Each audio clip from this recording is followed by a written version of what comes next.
1, 2, 3, 4, who's in here?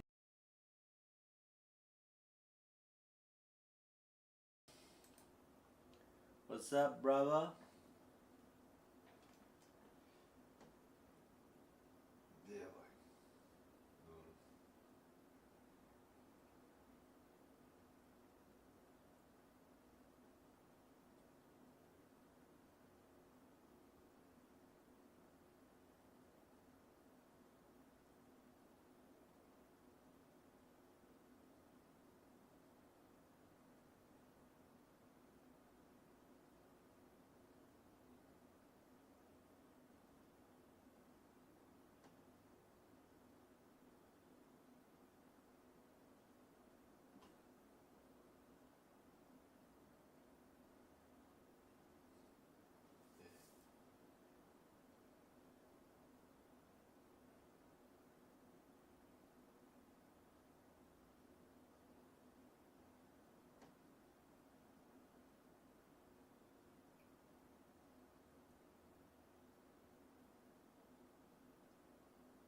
What's up, Daniel?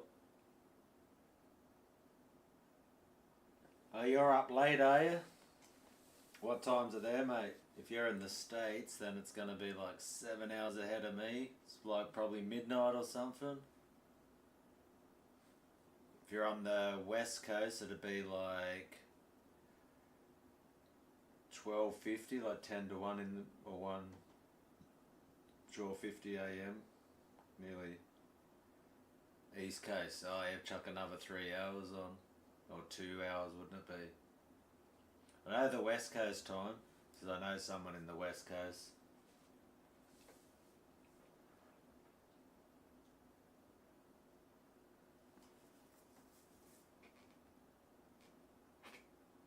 Yeah, it's only like, so it's Wednesday here, and it is 5:51 p.m. So it's still a little, it's not fully even dark yet, it's starting to get dark. It's been really cold today, like weird, and the strangest weather in Australia right now. So in Australian, it's 17 degrees Celsius, and it was like 28. Let's see if I can,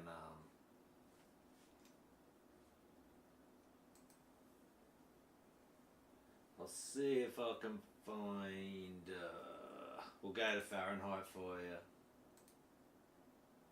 Themes, I don't want theme, I'm trying to do the Celsius, brother. That one. What are we doing? And then it just goes to theme. I don't want theme, I want the Celsius. Anyway. Bloody thing. Give me like a freaking, for some reason I don't want to change. We'll go dark. Yeah, no worries. Now give me the Celsius. Bloody stupid thing. Yeah, New South Wales, mate.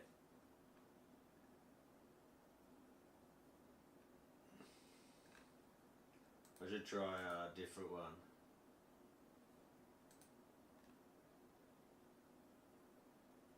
Let me see something here.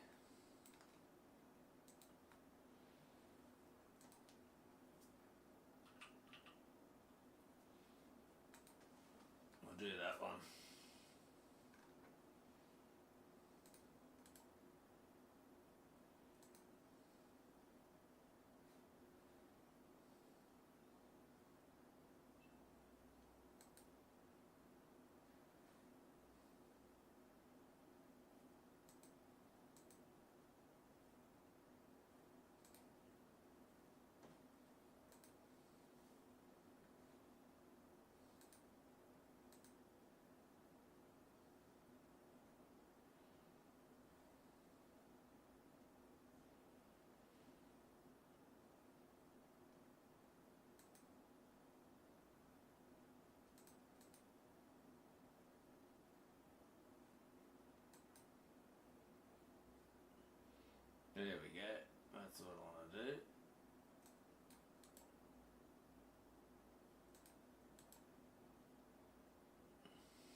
in winter it gets like -5 Fahrenheit. Bloody hell.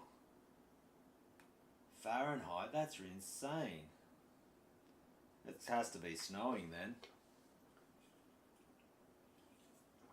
That'd be like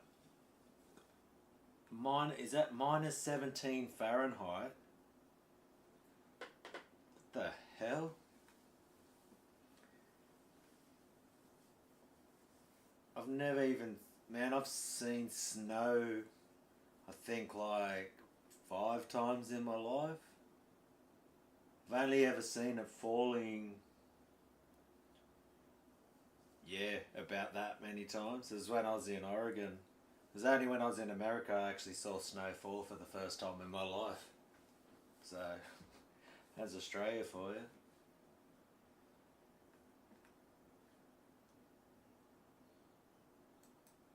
I knew, you know, Penrith, Sydney. We'll just say Sydney, New South Wales. I'll try to find a thing on Penrith.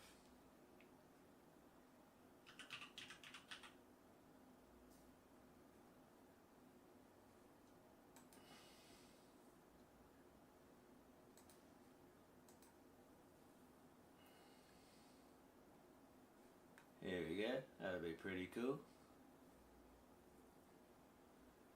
Here's Australia. That looks like a pretty cool thing, isn't it? We'll bring this over here.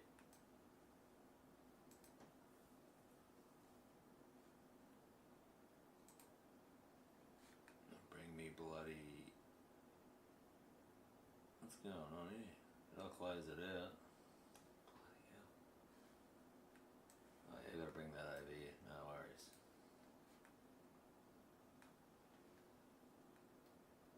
It'll be out 48 hours. Yeah, I've never even well, it's like shown. It's like a pretty cool little satellite showing you everything moving around. The Great Southern Land, eh? Looks sick. We're going around where, because we've got some clouds at the moment. There was some rain today. So here I am like around here. So we'll zoom in on it.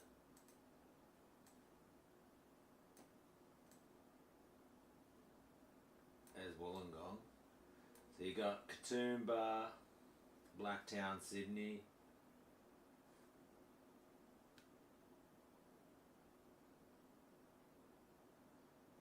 It's like it keeps updating all the time.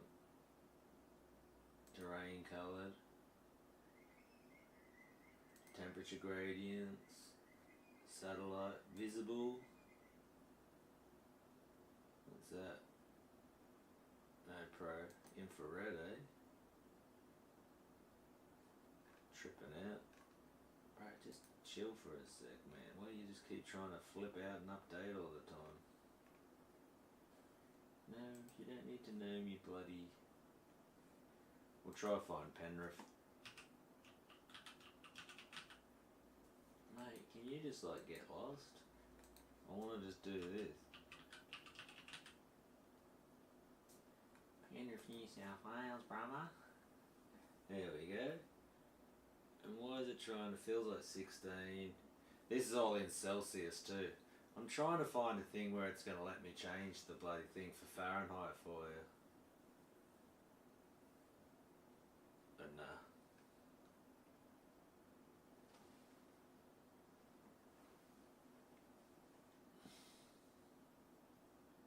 But it was like 28. It was freaking cold at work today. Like in the mornings. Bit of rain. What we got tomorrow? Clear and shower, mostly cloudy, sunny. See, look at that. It's going to jump up to 28. Cooler nights. That's pretty cool. See the temperature.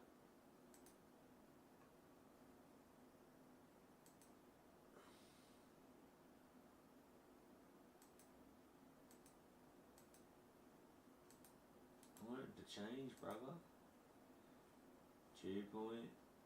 I want one that's going to give me the weathers and trying to find one for you.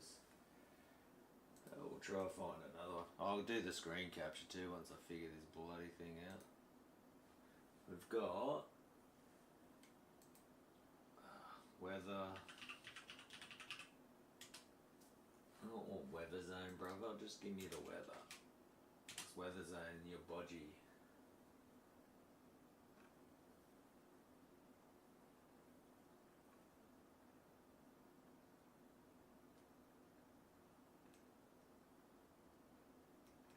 One that looks better.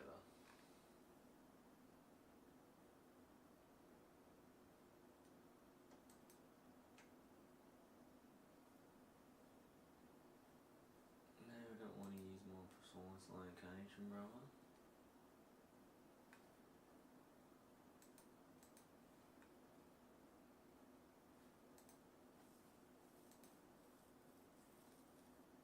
Weather.com. What do we got here?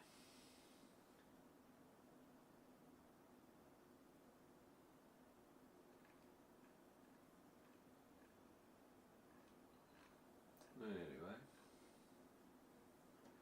the radar, eh?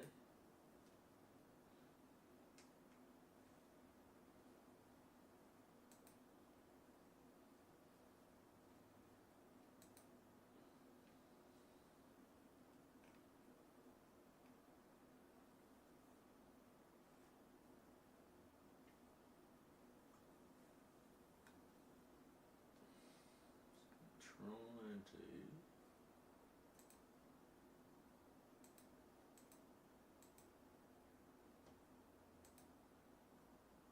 There we go, that's what I'm trying to find. One that's got the Fahrenheit.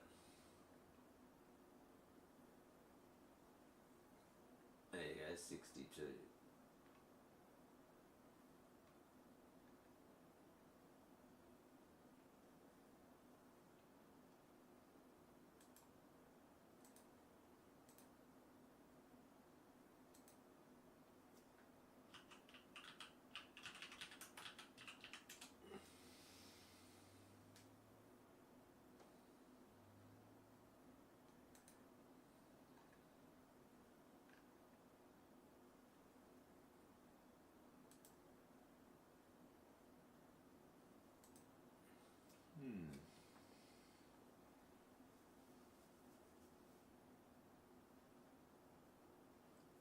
Neat.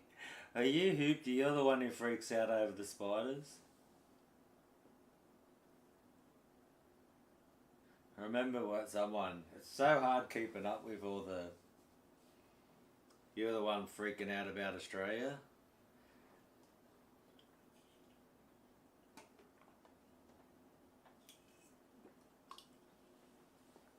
And the spiders, they're the one that trip you out. Where's that one? There's some place there was like blankets of spiders in Australia. There's like webs everywhere. I'll see if I can find that one.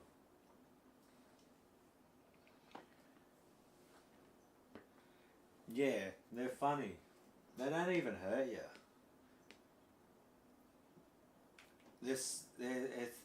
Yeah. I feel sorry for them, eh? Because I can just get them and try get them outside. Because you'll see them on the fence, and whenever there's light or something, or they hear a noise or something, I'm guessing they hear a noise or they feel the vibration of the noise. And they're like about, I suppose that sort of big. They're as big as your hand. Some of them. Oh, they're probably about, with their legs. I've seen some as big as your hand, but most around your house they're like about that far across your hand, I would say. I saw one like the size of like a dinner plate once. But I feel sorry for them because most people freak out about spiders and want to kill them. And their best thing to try to do is to try stay really still. And they think if they stay still, you won't see them. And then they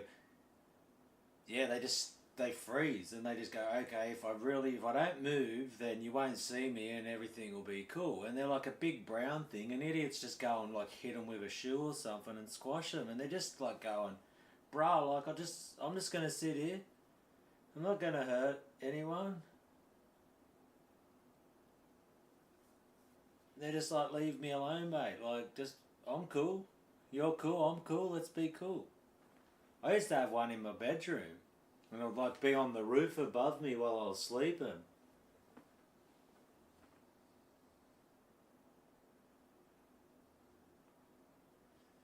He was like in my room, he was about that big, and he ended up dying. I got a redback in my kitchen, like it's like a black widow spider in my kitchen at the moment. It's only a little baby. I think I'm just going to keep feeding it and watch it get big. Yeah, I don't mind spiders. They're funny little buggers. Some of them I don't really want to crawl on me or anything, but meh, they're alright. They don't hurt you, mate. Like I said, the only one that freaks me out is it's called a whitetail or white tip, and it's because it's got a flesh-eating bacteria that figured out if it can get on. I don't. It's like a. You ever heard of a symbiotic relationship? Oh, the old tale in the States. You let him live, eh? Too. I got heaps in my car, eh? Like all in my bumper bars. It's not the venom. So a symbiotic relationship means two organisms that live together to benefit each other. Well, they don't really benefit each other. It's I think symbiotic is when you benefit each other. Maybe I'm not using the right terminology. But yeah, comic venom. But yeah, this one spider, and not all of them have it, but it's got this microscopic flesh-eating bacteria that lives on its fangs. So if that one bites you, you get a thing called, it's not necrosis, it's a flesh rot. And that scares the shit out of me, because if it bites your finger, you'll lose a finger. You could lose your hand. If they bite you on the arm, I've seen that, like, and it doesn't heal. Just eats big holes into you. It's like a flesh-eating bacteria. They're sort of quick, but if you touch them,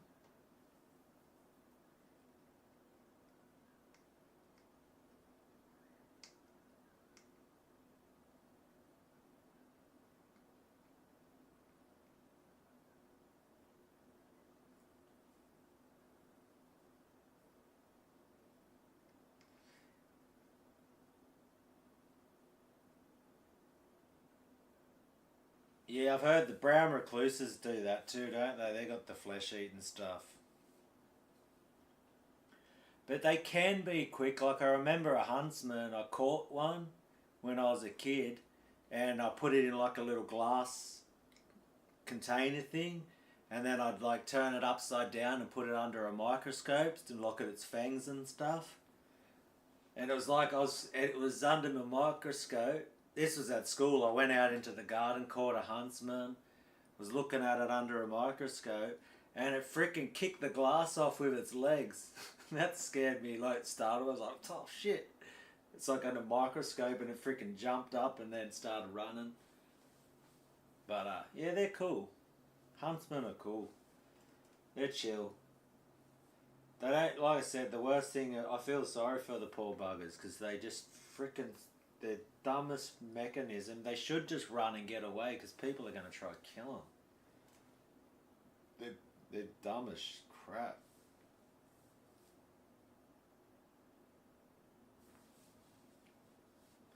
Bro, you got a phobia hard, haven't you, Hoopty?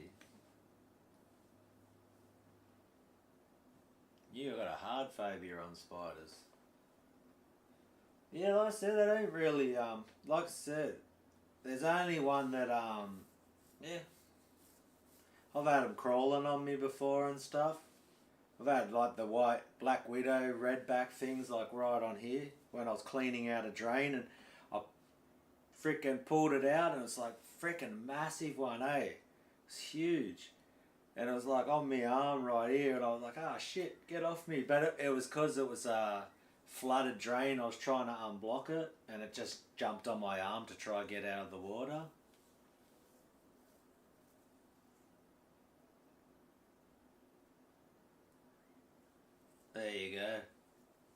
Yeah, they freaking whitetails, bro.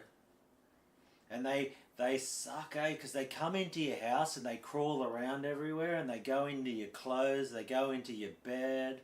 They suck. Like all the other ones just stay up on the roof and like just go, I'll just stay in the corner, man. Just let me make a web in the corner. I'll just chill over here, bro. White tips just have to walk around everywhere. Yeah. No webs. They suck. Because they're ambush predators. They actually eat other spiders. They go into other spiders' webs and they eat them. I've actually seen it. They actually, I saw a white, it went into this other spider's web and had its legs. I was watching it and it's going twitch, twitch, twitch, twitch, twitch, twitch. It was like using its leg on the other spider's web to make it come out. It's going clink, clink, clink, clink, clink, clink with its leg. The other spider come running out to get it because it's like, oh, something's in my web, and then it just went done like a little barrel roll spinning around, and then it got the other spider and killed it.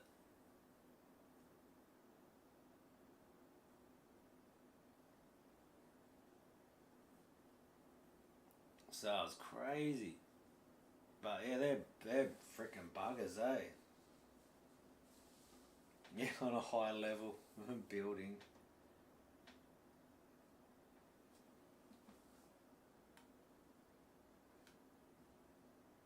Yeah, it's a cheeky little bugger, eh? He's just like going, ding, ding, tick, tick, tick, come out and play. And that's what they have found out. They're ambushed, but they suck, eh? Like, when I was younger, I remember grabbing a pair of shorts to put on.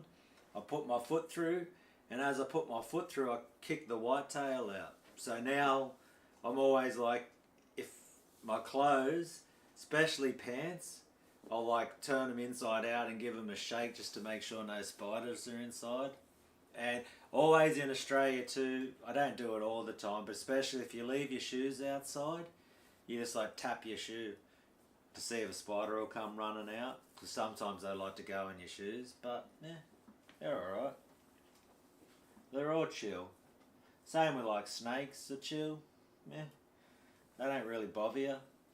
You gotta like lift things up. They're normally hiding away from you. They don't. Most things don't like us because we just will kill. We just kill everything.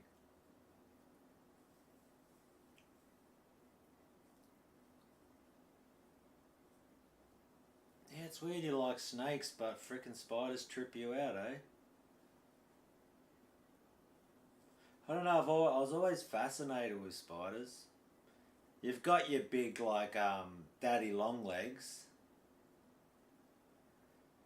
You know them ones, eh? Like a daddy long leg spider. You'd have those. They're like the really thin leg spiders.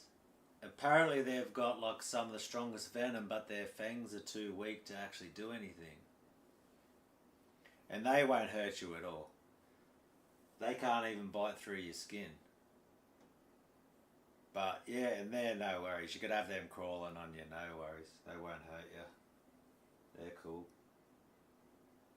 Funnel webs, we've got those around here, Sydney funnel webs. They can kill you.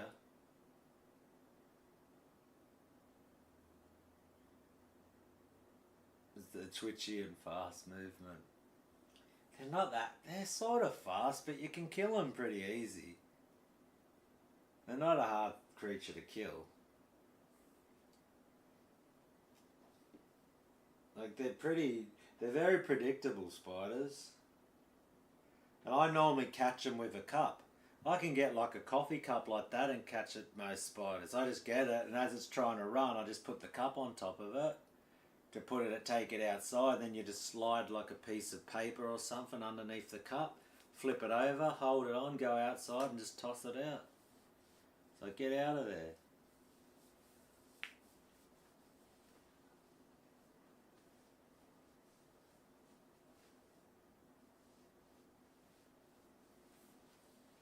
But they're no worries. And we got, I think it's the second deadliest snake in the world. The eastern brown. That's like in my area. They'd be outside now. Because there's a lot of mice and stuff in this park out here, so you'll get brown snakes. And that bite shit will kill you, for sure. But you can get anti-venom as long as you get to the hospital. We live in, in the old days probably. It'll make you sick for sure. But then you just got to do like a compression. Like if you got bit on your leg, you just tie like a tourniquet around here to try to stop the poison coming through your body.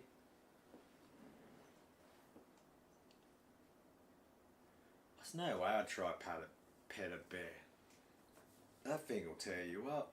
Black bears don't seem as hectic as brown bears, as your grizzlies. But I'm not American, I've never seen them. But on the black bears look curious more than anything. They look playful and curious.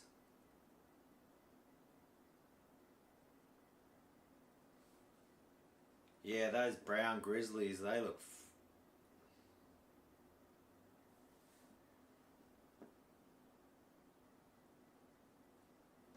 Damn. But we'll have a look. I think it's bloody...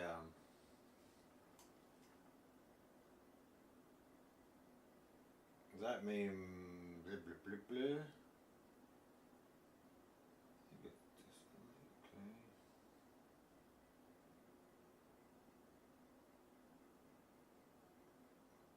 Let me see me Patreon.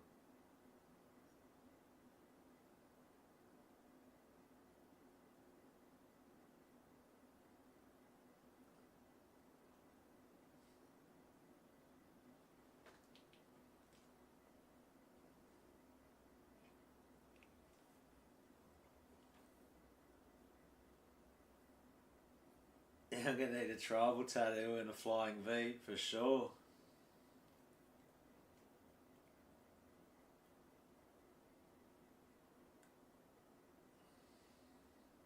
Yeah, well that one I thought, did you get through the whole lot? You'd have to do it a couple of times to see how long it lasts. I just kept going over and over because I get a lot of comments asking about endurance and stuff like that. And especially if you're a beginner, I was like, just getting that strength in the gallops is going to help you when you go to try to lock something else in with it. And normally I probably wouldn't do it that many times, but if you were trying to build, if you're trying to build up that part of your playing, then that's going to push you. And that's what I think a lot of people have to start trying to do is, really try and push yourself. I'll get this one lit up. What do I want here? We want this thing lit up. Oh, that's what I was trying to get to. It's Soldano.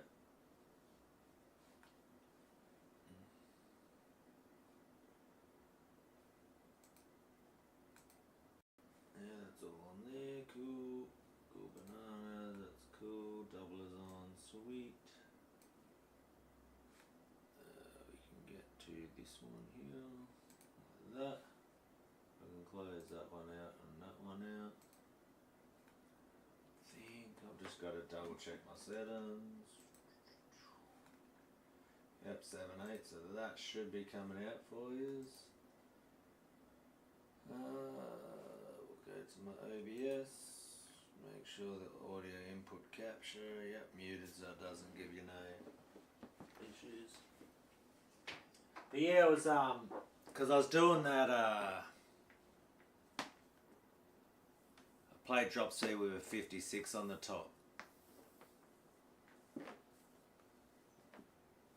How are you finding them hard on the 56? Because it's so thick or it's a bit loose? What are you finding difficult with that?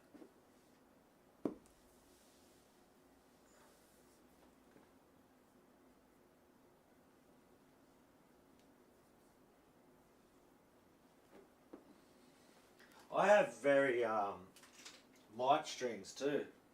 Most of the, even when I'm tuning down, I'm very light, but I do have a light touch.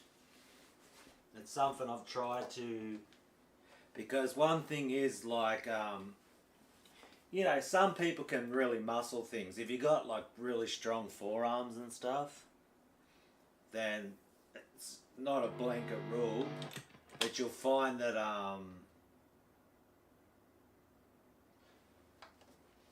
this one.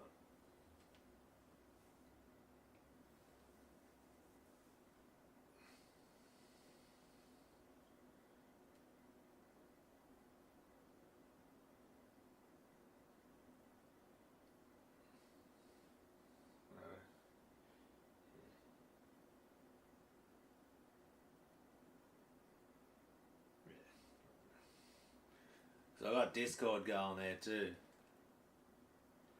7, I've got B standard, just your B standard, and then B flat or A sharp.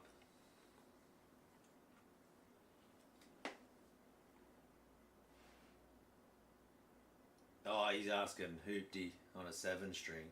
Righto. Man, I'll use it like I'll do drop A with a 54.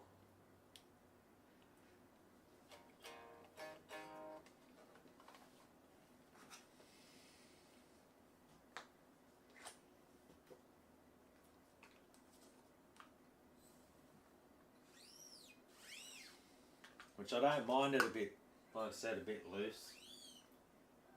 Just, I was looking at this, I had one of my Patreon members give me this Brandon Ellis lesson. So that's what I thought I'd jump on here tonight and just show you. There's a pretty cool, and there's a cool little section in it. I think it was that one. Let me see. Not that one.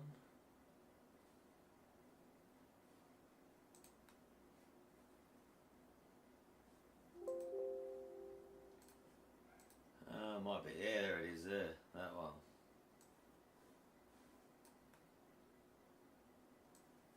This one here.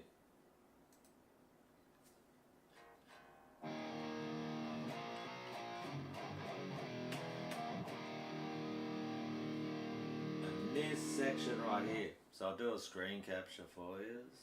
Let me get back to bloody that thing.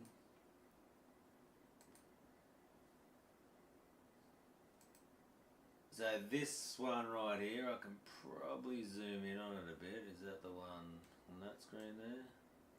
Nope. I'll try to zoom in on it like that. I think it's that part there, yeah. So this part right here, and even if I go, can I zoom in on it more here? Yeah, you can. So that part right there, which will, yeah, just there. So this little section here, how it goes,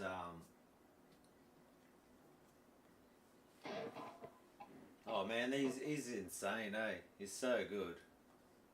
And I'll turn this, hopefully it doesn't come out too loud for you, as I'll turn my input capture. Just so be ready if you've got headphones on or up loud, just be ready. I'm about to hit the guitar and it might come cracking out heaps loud. So just adjust your volume.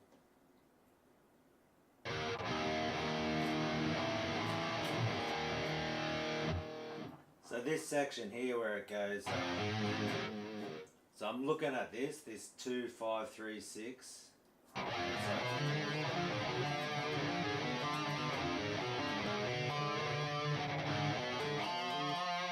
And you can see this guy.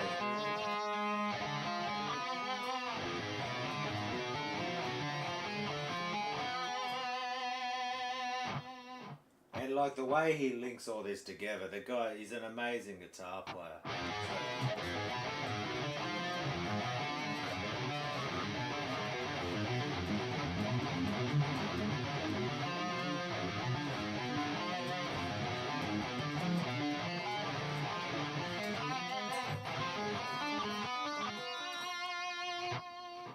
Just keeps doing that. Oh, he's an absolutely just amazing player. Like, I remember trying. I don't even like try to learn his. He's probably one of the ones when I watched the way he plays leads that made me realise that I'm never going to be at that level as a lead player. He's just. He's like up there with like Marty Friedman. His vibrato is just so wide open and expressive. It's just. He's next level, that dude. He's one of the best, like, out of the new people out there and, like, players, he'd have to be one of the best new players going. Like, they just absolutely... He's massive. He does massive vibrato too, anyway.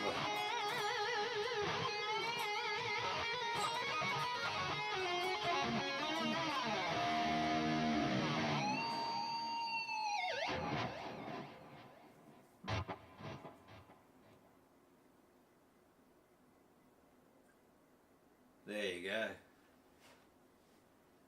And I'm clueless about who Ryan Knight is. Is he the other guitarist in Black Dahlia?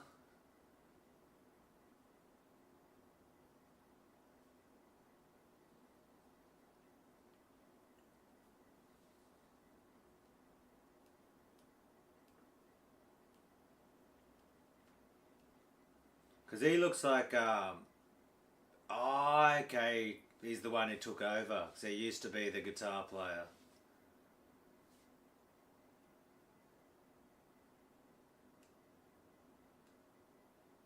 Okay, X Rhythm, yeah. It seems like, and see how they just released a new album too. It's very... And it seems like they've done that, like you can hear it, he's just branded so distinctive, hey, when you can, because they got the left-right split, and I was listening on my headphones at work, and you can just hear the way he plays sticking out on that left-hand side. And they're just next level. Like, yeah, they're almost, you'd call them tech deaf, wouldn't you?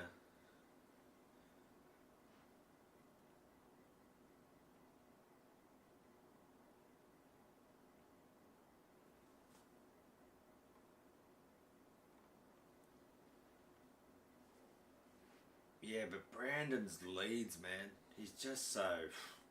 It made me give up just like trying to be a lead guitar player. Not that and really go, you know what?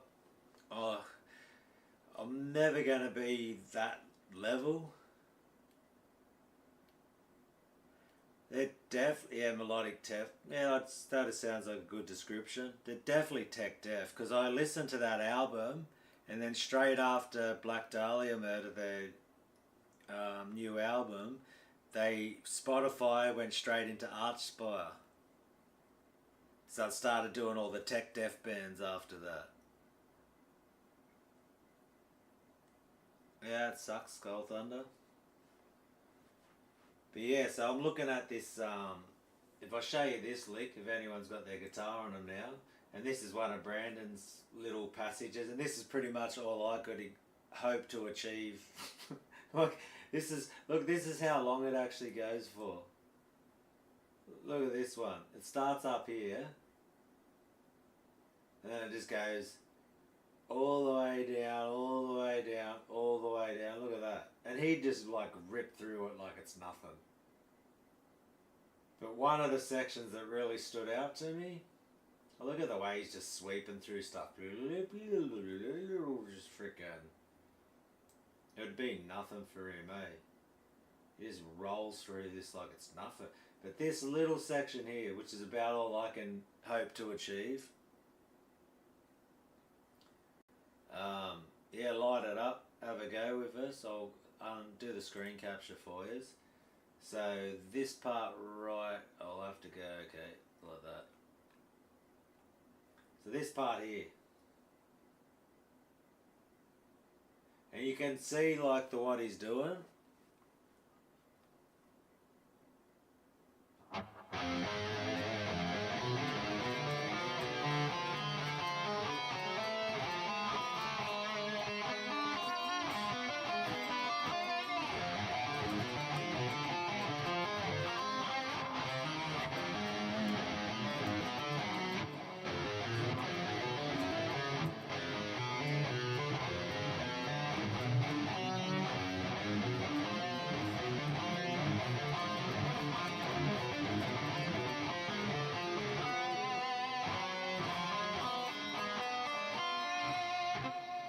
it keeps going, but I'm just gonna do a little bit of the first part of it.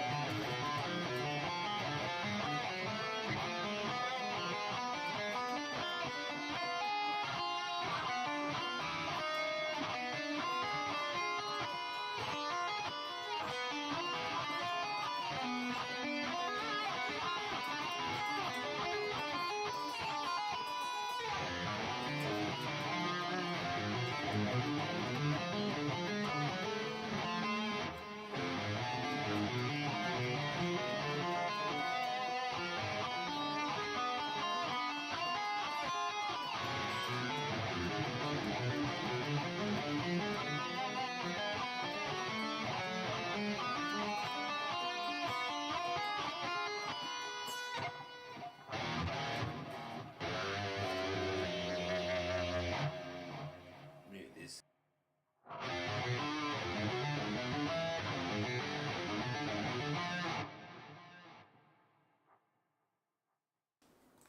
Oh, it's the first time I've tried to play this one too. So I'm trying, this is me after work trying to learn something for the first time.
So that's, yeah, okay, that's what it was. Brian took over vocals and Ryan came back to do most of the rhythm stuff, but he still does all his lead parts live.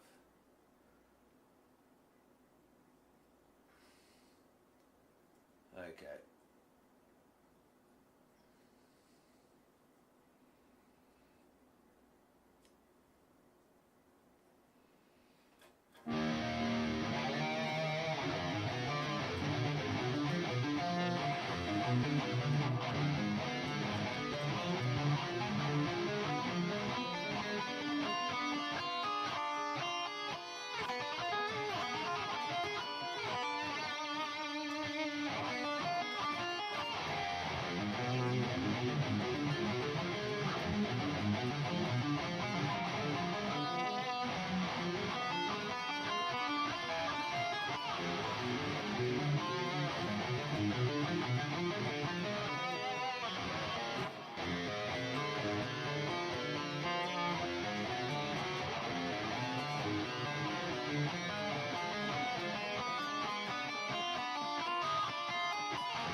Yeah, that's a tricky one, that one. And that's just a little piece of what Brandon is doing right there. So, yeah. And like, I think with all that type of stuff, it just really starts confusing your brain. Oh, top 5 death metal guitarists. See, I'm so just like, the bands I grew up with, I'm really going to... Well, we're going to say, at the moment now, my top 5 then, if we're going to say Black Dahlia is tech deaf, then I'm going to have to put Brandon in there. Is like top 5, my favourite death metal guitarists. I suppose for shredding right now, Brandon's probably my favourite. It's just, the way that dude flows, I've never heard anyone flow. I'm probably going to go Bill Steer from Carcass. And I'd probably have to, old school Carcass, even though their new stuff's awesome too. But the old school, Bill and Michael, back in the day, they were just like, those two together, playing off each other, some of the best stuff ever written. And I'm crap with names too, trying to remember people's names. We're going to have, I think his name's Trevor Pierce, isn't it?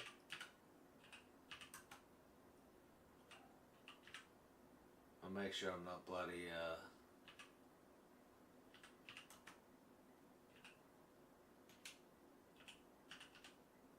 guitarist. That has to be his name.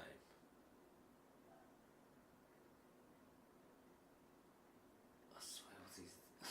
This is how bad I am, mate.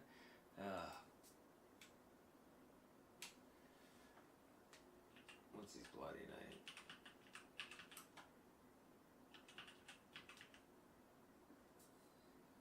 Oh, Perez. There you go. Don't know how to say his last name properly. It's like Pierce, Trevor. So yeah, Trevor from frickin'... I knew it was Trevor. Let's go and shake the weight. So, I'll say for shred I'm going to take Brandon. Bill and frickin' Michael from back in the day. Oh, fucking... Who else? Trevor from Obituary. And then... I don't know. We could throw Trey Azagoff in there, I suppose. If I'm saying his name right too. Morbid Angel. They're pretty sick. It's hard to pick 5, isn't it? Because you're top for death metal. Bloody hell. So many good players out there. You could go the old school Chuck. It was amazing. James Murphy for his leads too back in the day. If Decapitated's like death metal,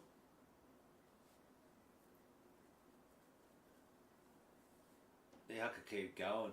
But I'm hopeless with the names because what's the guy from Decapitated? I reckon he's a sick player too.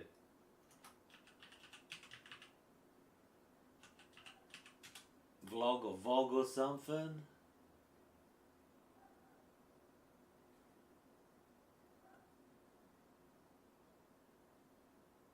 What's his Warclaw? Collector? Vog. Oh, Warclaw, there you go. I'm not saying a Vog. His name's actually Warclaw. I'm not even going to try say that. Vog. I think that Vog, man, he's got some tasteful licks too, eh? Decapitated. I like his lead style and just his whole flow that he has, so yeah, it's hard to pick frickin' just one of them, isn't it? So many amazing players out there.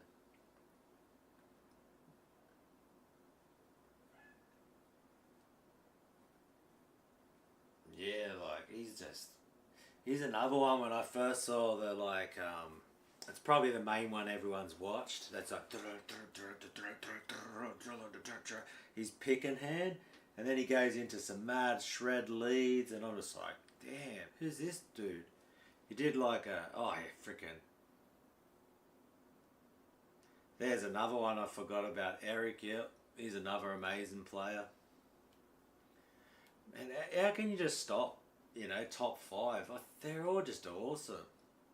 And like I said, I'm so hopeless with names. Like, look at the riffs Cannibal Corpse has written. And I was definitely slept on death metal for a long time. Like, I was sort of influenced by it, and I was more like Slayer and Pantera for years. And then I swear it's when the world went to crap, I got Spotify and I started listening more, and I was like, what the hell? Like, I slept on Cannibal Corpse for so long. And then I was like, what? There you go, Belligerence.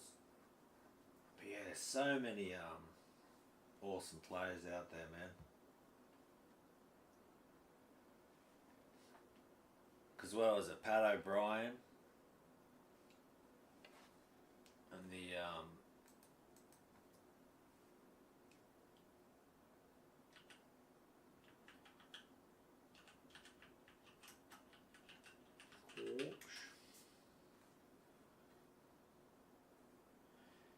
like Rob Barrett. See, he's very see, I didn't even remember his name, but he's definitely like a really underrated player too. That never was like, spoken about a lot in guitar. I don't remember hearing his name pop up a lot. And even like, Alex Webster, the bass player out of Cannibal Corpse, like, he's just, And there's a guy, his name's Paul Massadoville from when Deaf Human, because that's when I first album I heard of Deaf was Human. And I was like, ooh. Like, I'm sure he must write riffs as well, and helps each other out, like that whole group of people together. Because I've even watched videos on Cannibal Corpse when they're writing, and they're all like in on it. They all write the vocals, they all help each other out. There's another one, Wes Hutch, another madman, amazing player. The dude, like,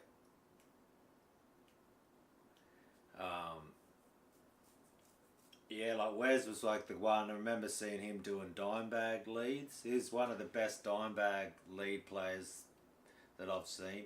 Nails it. Amazing player. There's so many. And that's why me here just trying my best to play guitar the best I can. And you've just got these absolute just titans of guitar who just make me feel like I'm a beginner player. It's insane. Some of these players out there, man. They're just incredible players out there. And I just do my little bit I can do. I can get you up to like a certain level. But and I like my tones I can get sometimes, but that's why I just bring it back very simple with me, and just get your gallops down picking and tremolo picking, and try to find your own little thing in that, whatever it can be.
Yeah, so that's, I got my own weird, like, I'd say it's very basic compared to some of the stuff out there.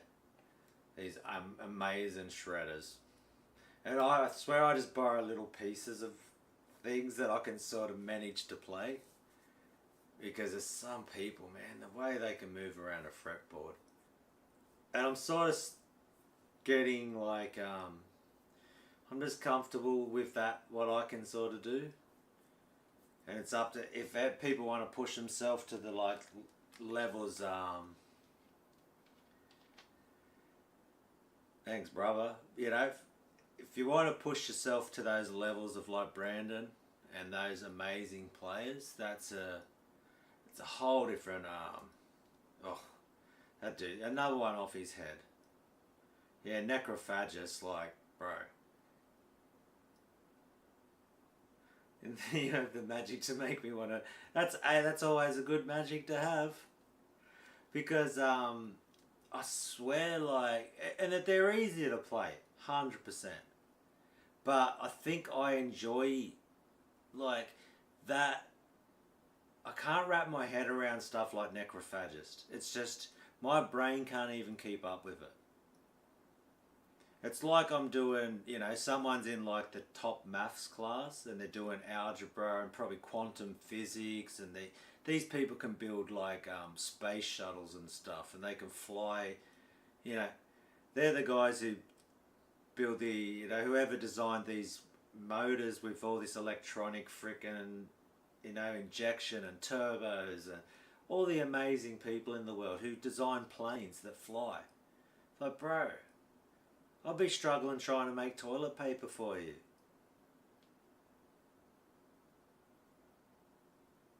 It's just like, man, and I'm happy being like just an average person who loves just riffs, because that other stuff, it's just like, so what's going on, bro?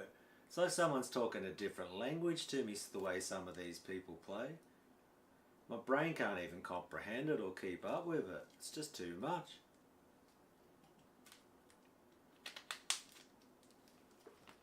But I can comprehend grooves. And I think I definitely I'll cite people like Max all the time. Like another one of my favourite players, and I love the way Dimebag shreds, and I tried to play like him, but it was like his leads. But then I'd always just gravitate back towards like the riffs, and I think a lot of it's too because I struggle to play that super technical stuff, and I'm just not committed enough, or I suppose you could practice and practice to get that, but I'm too lazy. And I could make excuses, but it is what it is. I'm happy where I'm at. And I think I just love the sound of this distortion too. Not only they're like pushing yourself to get really good at technique, just the pinch harmonics and palm mutes, you know, and getting the stuff like, you know.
You know what I mean? Just like very simple, and that's like I'm definitely like that's some Slayer style in there too. Definitely when I've got the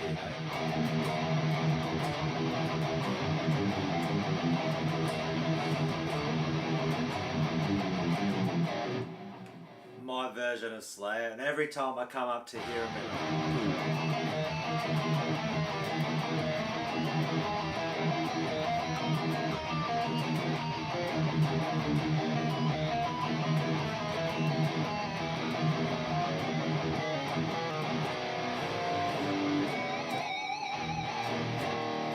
I always love a good pinch harmonic.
But you know, just that very I think I've just certain melodies and certain just rhythmic ideas I always will go back to.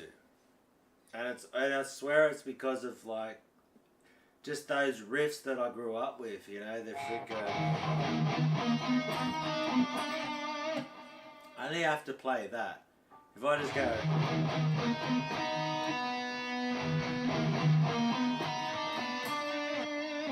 If I even just play that much of it, you know exactly what riff that is. And that's just going to be,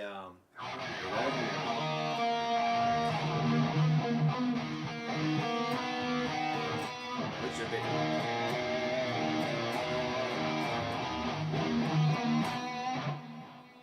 So from there, and then the octave low.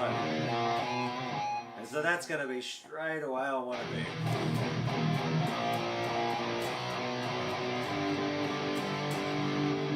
Which would be.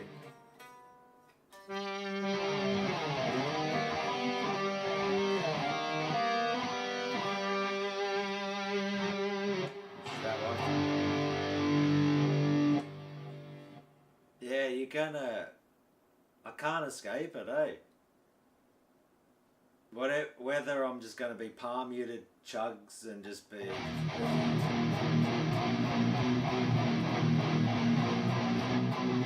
Or gallops, yeah.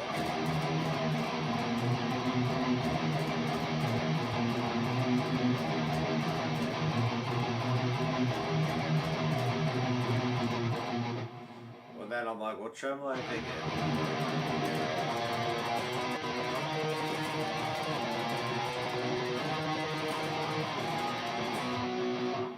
A bit more colour with a couple extra notes.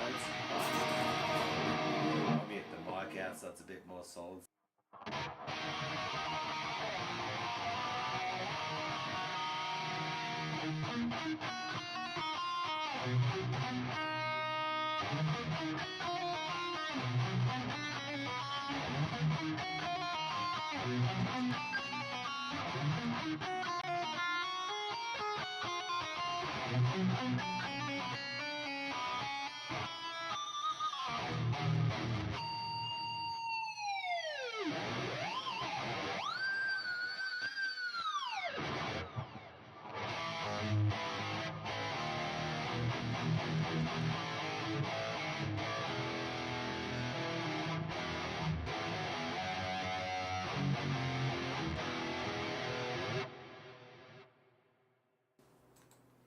Yeah, chuggy riffs like.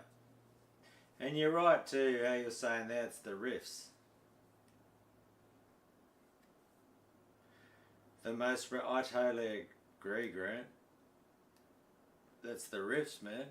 Like, Sabbath is like, yeah, Iomi's just a absolute perfect example.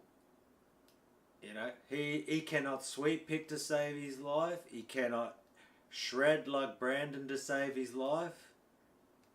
You can hear his leads. They're not complicated. None of that stuff from back then was super complicated. But, you know what I mean? Look what they've done. Some of the riffs. You know, the way, and the one thing I think a lot of that, yeah, it's still good. He's looking after it. I think at this point I've pretty much given him a guitar. So yeah. Thanks. He's got a nice FBD tribute. Probably like a $3,000 guitar. Or whatever. Lucky he's like family anyway, so. Well, it's my friend's, I gave it to my friend. He's in his 20s, but my friend's son that I knew since I was, I went to high school with his dad. And we were really close when we were younger. I went through some crap when I was younger and his family was there for me. I would have been out on, you know, I would have been probably got in trouble on the streets if it wasn't for his family. Wasn't the greatest time, but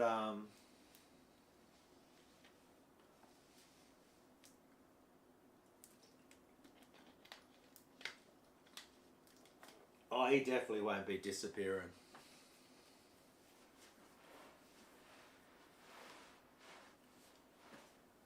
they're in another state in that, but I could literally like, man, they've got, my friend is, they actually like their son is in his 20s and they just had a newborn. Well, not newborn, but they got a baby still. They got a toddler.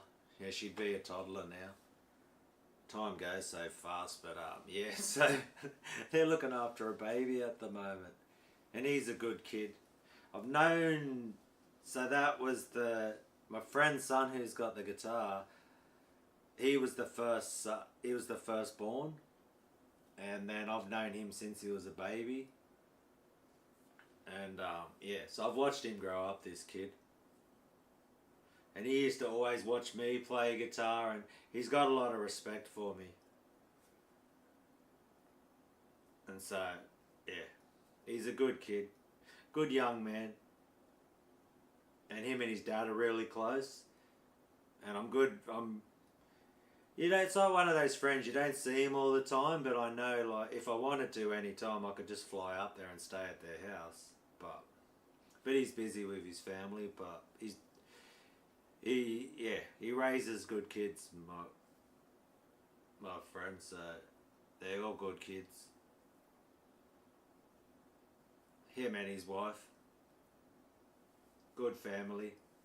Her parents, my mate's mum and like her parents, and they're really good family. Yeah, I was happy to hook him up with it. Because I've got lots of guitars. I've got like 16 guitars and yeah. So I've got no worries. I'm not even worried at all.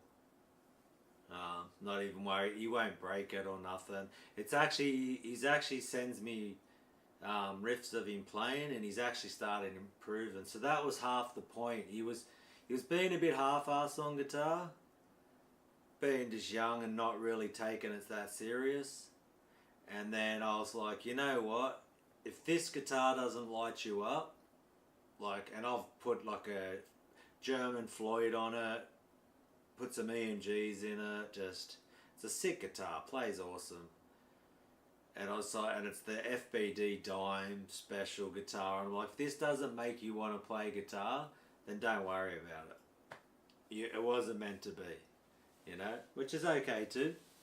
But that was the plan. I was talking to his dad and I was like, bro, like, and he just was sort of at this level. And he was okay, he can play some riffs, but he was sort of, And a lot of other commitments in life, being young and all of that. And I was like, that was half the plan. I'll just hook him up with this guitar and just light him up. And yeah, and he's actually getting better. And one of the riffs from a while ago, he actually wrote one of the riffs in one of my videos. So there you go. It was a sick, one of the best, one of the people's favourite videos. I did the palm muted chuggy part, and my short-term memory's so crap. I swear when I did it on the day I can remember it, but it's on YouTube and I can always have it there. But he wrote one of the riffs, so there you go. So he already paid me back that way, and if I want, like any time, if I say like ring up and say get me that guitar back, like his old man will get it back to me. I could have it back this week, but it's not it's just a piece of wood, and they're good people. And he's like like a little brother to me. So, I got no problem helping him out. He's a good kid, good young man, and would never do me dirty like that. He actually went and bought like a wah pedal, couple of pedals and stuff, so, yeah. Once he gets a good job sorted and stuff, and that's basically the plan. So once he starts working, pays off some bills, gets a car going, all of that sort of stuff. He'll give it back to me, but at this point I don't even, whatever. I really don't even care, to tell you the truth. Because once you've had cancer, man, and you're still alive, then I really don't care. I can't take it to the grave with me, to tell you to be blunt.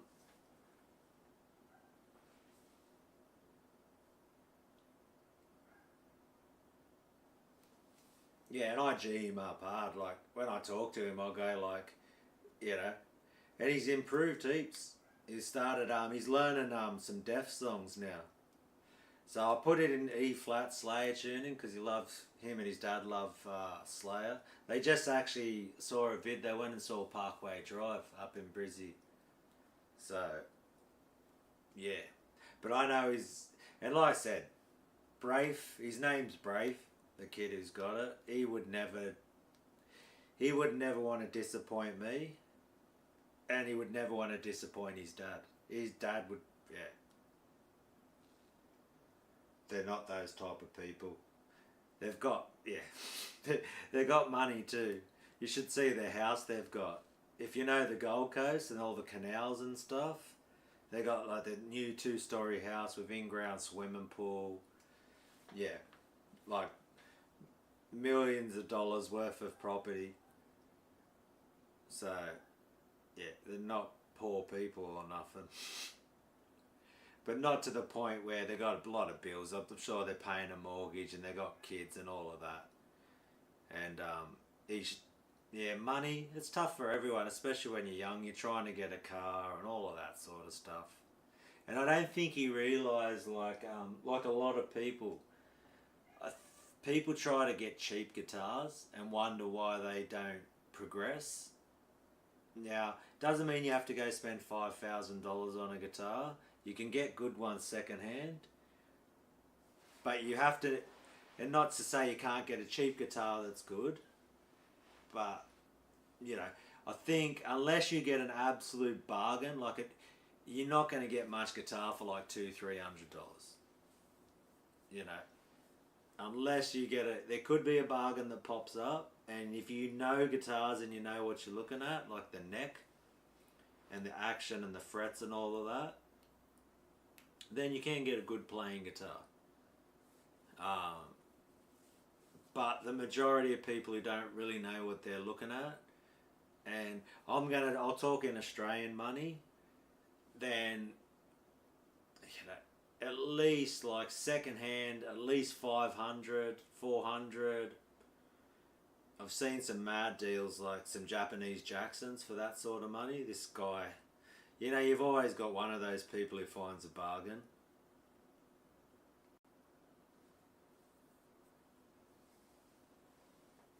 Yeah, sub 1,000. Yeah, I think a lot of LTDs. And you could probably get one for $500, some guitars. And then set it up right too. It's got to have good strings on it, all that sort of stuff. I think that's half the thing too. People don't know how to set them up properly. The action, the strings, just the way it plays. But yeah.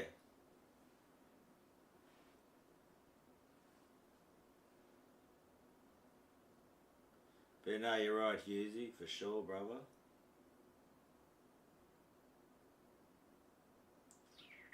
Favorite brand, brother.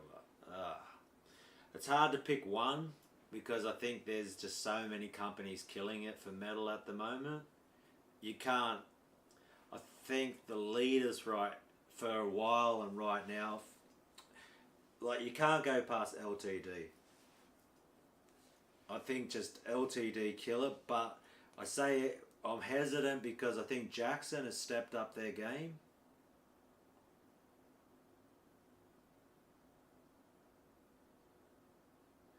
Yeah, and that would have, you know what I mean? And I bet you 7 years ago your guitar playing started improving once you figured that out. You're just like, holy crap, this plays so much better. Never tried a solo guitar. They look like good guitars.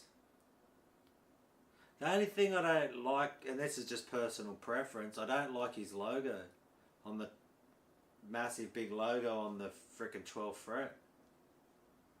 I don't need like a big solar logo right in the middle of the fretboard. I don't like it. But he makes quality guitars. But that's just for looks. Like, I'm so spoiled and lucky that I don't like guitars because of the way they look. I think he's X-shaped. He looks like he makes good guitars. Ola knows what he's on about. For sure.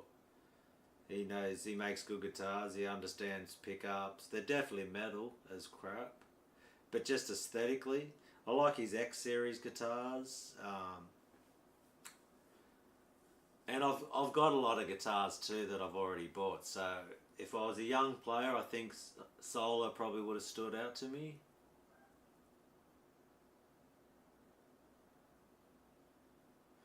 Yeah, it all depends which Ibanez you get. See, I've got a soft spot for the Ibanez, and I've got some old Ibanez guitars that I've had no problems with them. Depends what do you know. I've got some 2000 Ibanez that are amazing. I've got an Ibanez RG7620 from like 2001. I've got a 2013 Ibanez Premium Universe, amazing. But I haven't bought a lot of guitars. The newest experience I've got with a new guitar is my E2 Arrow and this LTD. So I think Jackson's doing good stuff.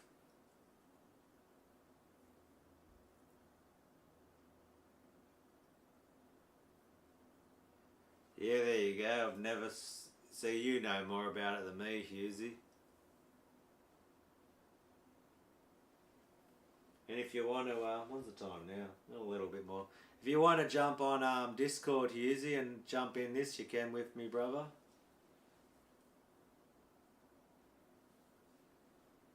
And you can speak your mind if you'd like. So I'm not just some gronk talking to myself in my bedroom. Or a bedroom with guitar gear in it.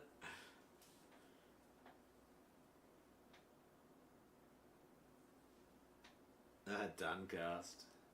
Get used to being on the in front of the public eye, Husey.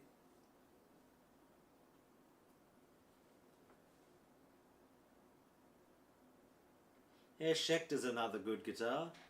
I think with a lot of these, looks, one thing with guitars, right, is looks is important, okay? Style, a guitar that inspires you to want to pick it up and play. Like, they've got to play good, obviously, but, when I saw this guitar and the way it looks, like, it fires me up to want to play it. Like, I just look at this and just go, holy crap, this looks sick. And the one pickup, black, reverse headstock, like,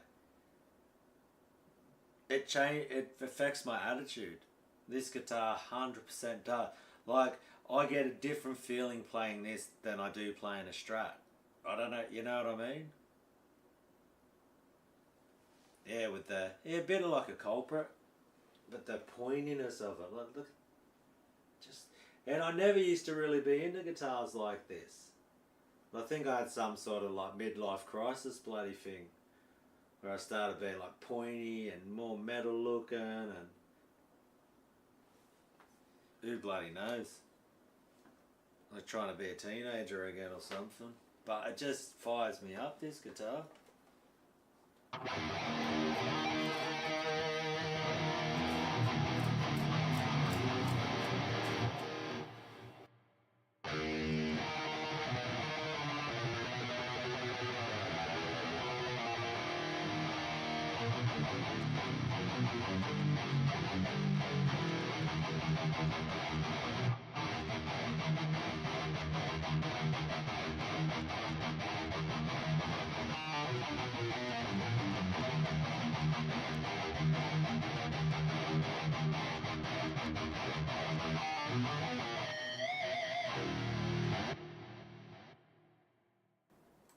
Yeah, it's just a beast.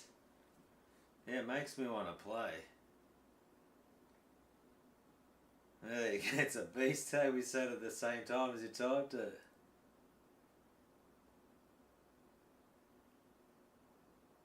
Yeah, see, that's another brand who's, man, they're all over the place, BC Rich, but not to say they're bad guitars or anything, but they've got good guitars and they've got bad guitars, like any brand, You know, like Hughesy's saying, Ibanez has some quality control issues. I've never had an issue, but he's had issues with them, or no, you know, or people have had issues. So I think you've really got to judge each guitar on its own merits, and that's where I think the whole buying, this is the problem with online buying of guitars, because when I bought my majority of my guitars, I went to the store and tried them out.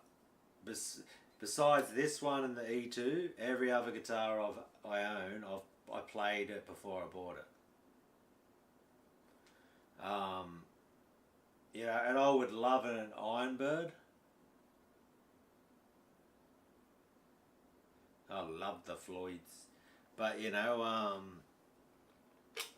I would say, yeah, if you can get to play a guitar, and even if you buy them second hand, but you're having a good shop that because I know, like, if you went down this guitar shop, and Husey knows this one, if you go to this guitar factory in Penrith and you buy a guitar off Gaz, and it doesn't play right, he'll do everything he can to fix it up and look after you. You know, he'll send it back to Ibanez, they'll do something. You'd get a refund or whatever. So that's one good thing I'd say about buying from a good store that looks after their customers. And I'd say a lot of guitar shops in Australia are good, look after their customers. You know? And they'll set them up, they'll look after them, like, they set them up before you buy them, and you go into the shop, you get to play it, you get to try it out, and if you like the way it plays, then you're good. Oh, they've been around for years. Like, I've been buying guitars off this. I'm 48 now, and I bought my first guitar from there was a Guitar World, it was called, in Mount Druitt, and the guy Gaz, who works now or owns Guitar Factory in Penrith, I bought my first guitar off him when I was 16. You know, and every time I wanted a sup Tony, and pretty much majority of my guitars I bought from this one shop. And that shows you, like, you look after people. Yeah, no, the Jackson I got from them. Went in there with this bass guitar I had, and I thought I was going to have to put some cash in with the bass guitar to get this Jackson. He's like, nah, straight swap it. I was like, yep, no worries, brother. I remember what ages? Oh, about 2016, or would have been about 2015. They had a Japanese Charvel in the molded hard case with the Charvel molded into it. Japanese Charvel, $900 in the hard case.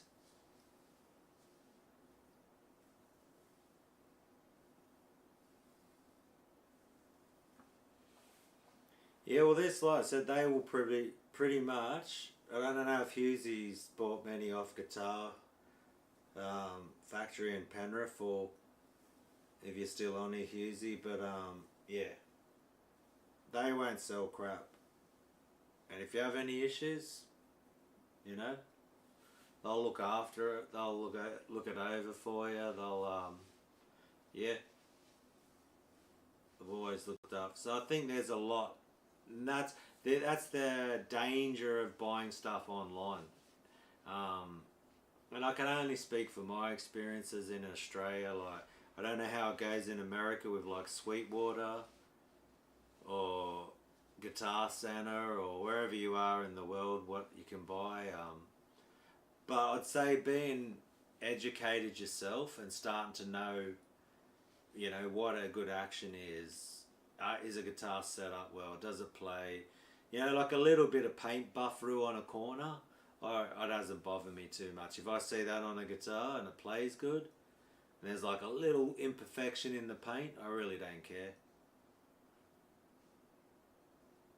You know? It's so, a little buff-through on an edge. Nah. I don't really notice much difference with any of that sort of stuff. I'd say it's because I suppose the whole resonance thing and all of that. Like I've got string through guitars, I've got Floyd Rose guitars, and to me, I don't see much difference at all. To me, it's the pickups. You know, and it all depends what you're doing too, because I run lots of gain and I boost. So certain genres and certain styles and certain ways of playing are gonna lend themselves more where the characteristics of a string through will probably shine through a bit more. So it all depends, once again, the intended use of the guitar, I would say. Because, you know, if we're going out of the world of metal and we're talking about getting like a Gibson jazz guitar, you know, what is it, they E335s with a neck, the pickup in the neck position to play jazz. Obviously that LTD semi guitar isn't going to play jazz. It's got a Seymour Duncan blackout in it. It's in the bridge position, not neck position. A hollow body guitar, I'd say like a hollow body guitar is going to be more resonant and change the tone on a clean sound. You know, the cleaner the tone, the more those characteristics will shine through. When you're talking about running a high gain amp and then you're putting a pedal in front of that, hitting the front, where now the guitar, what the guitar's doing once you run a boost pedal and you're using high output pickups with a boost pedal, all of that means nothing to me. And then it comes down to, you know, what tuning you're in, string gauges, all these different types of things. But you know what I'm saying? It's almost like if you want to get opinions on things, you've almost got to find your people who, you know, who are playing the type of music and discuss the sort of the world you're living in. So that's why if there's a band you really like and the tone that dude's getting and the way he plays guitars, you need to try figure out what that person's doing, because that is the indication of they're doing something that you like the sound of. Now, and I think a lot of stuff, you know, that is one of the things, the resonance of a string through, but my personal experience is that, yeah, when it's a high gain amp with a boost pedal, all of that means nothing, because I'm cancelling it all out. You know? And I think the more high gain the sound, the less all of that stuff means anything. The more you're boosting, especially if you're talking about buzzsaw tones, like using a HM2 and getting that Swedish death metal buzzsaw tone, it doesn't matter if it's string through at that point. And anyone who wants to argue with me, once again, we're going to be starting a podcast. My mate Hughesy reckons I should call it Duncast. I'll tell you what, I'd like to get people on with different opinions and have just a rational discussion about, okay, I personally think that when you're using these high gain buzzsaw HM2 tones, string through and the type of the wood of the guitar all means nothing.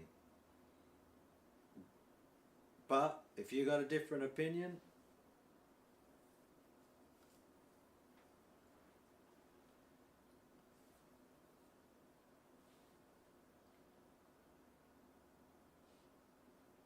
yeah, there's like, you could say the single pickups, like if you're like impedance and that can make an issue difference. So when you're talking about one pickup to two pickups, so two pickups running through a tone pot and a volume and a pickup selector, you're putting more in between the way of the signal. But once again, and also too, the length of your cable makes a difference. That's called impedance. So a shorter cable, and we're talking about if you had like a 30-foot cable on a stage, will make a difference because it's trying to flow a signal to your amp.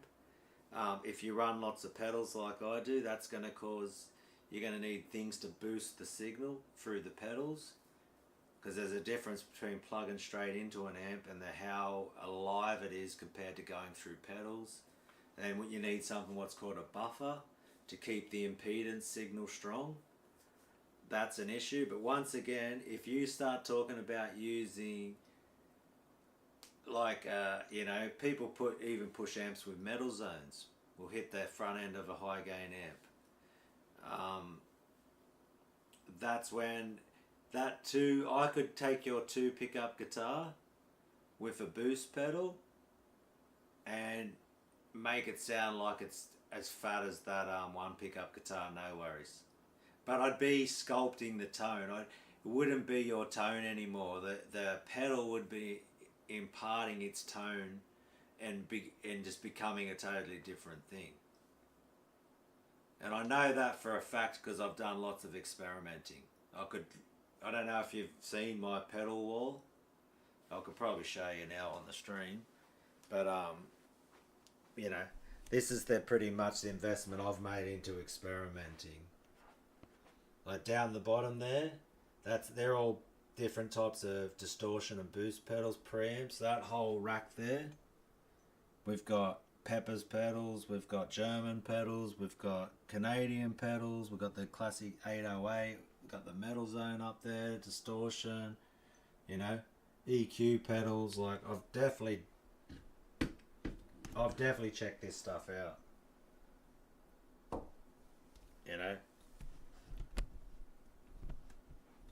And I've spent a lot of money investigating this stuff. Not as much as other people, but yeah, I definitely know enough to know that how you sculpt tones, and once you start introducing stuff, it's going from the pickup through this pedal, and that amp is now seeing the tone from this pedal, you're basically turning your pickups, once you run it through one of these boost pedals or distortion pedal, you're now basically changing the tone of your pickups. And if they've got low and mid-range controls on that pedal, now you're giving your pickups, because what it's doing, it's like if you plug directly into an amp,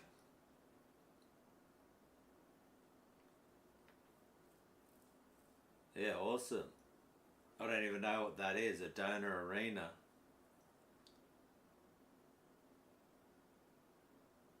So, yeah, I've got like over 50 something pedals, probably close to 60. I had a problem. I stopped buying them, but yeah, and that's just on the, that's just what's on their rack there. That's just not being used at the moment. We've got that too.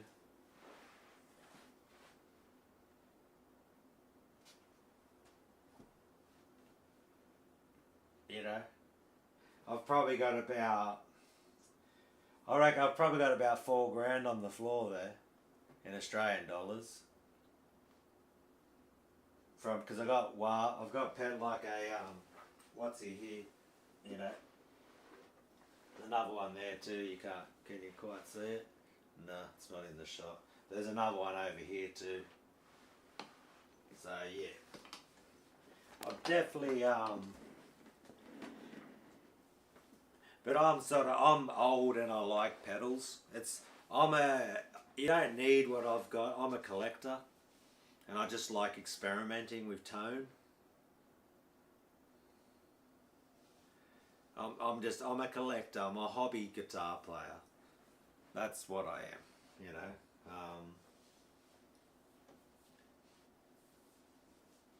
100%. That's, and the amps and all those different things.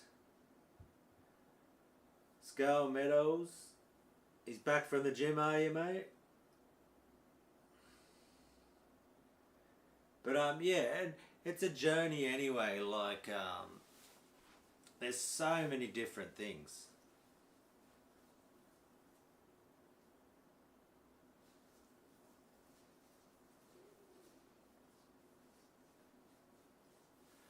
I've never used a BBE Sonic Stomp. Is that like a Sonic Maximizer? I'm guessing it's, so what is it? I'll even research what it is and I'll be able to tell you. I haven't used it, but I'll go over here. Yeah, I've been doing that a lot more, to tell you the truth, with the quality of these frickin' plugins these days. It just keeps getting better and better. But that's only going to be as good too as your speakers that you're going through. But I've been enjoying in this. The one I'm using on the stream or the live stream now is the Soldano plugin. That's what you're hearing. And yeah, it sounds awesome. Let me use this bloody.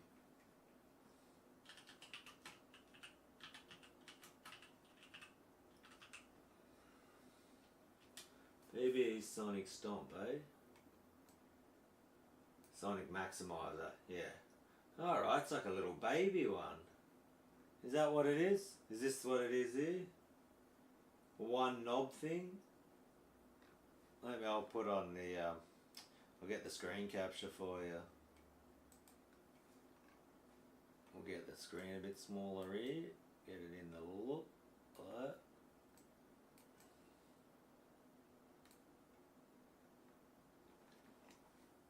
So what is it? It's a mini, okay, that's the mini one.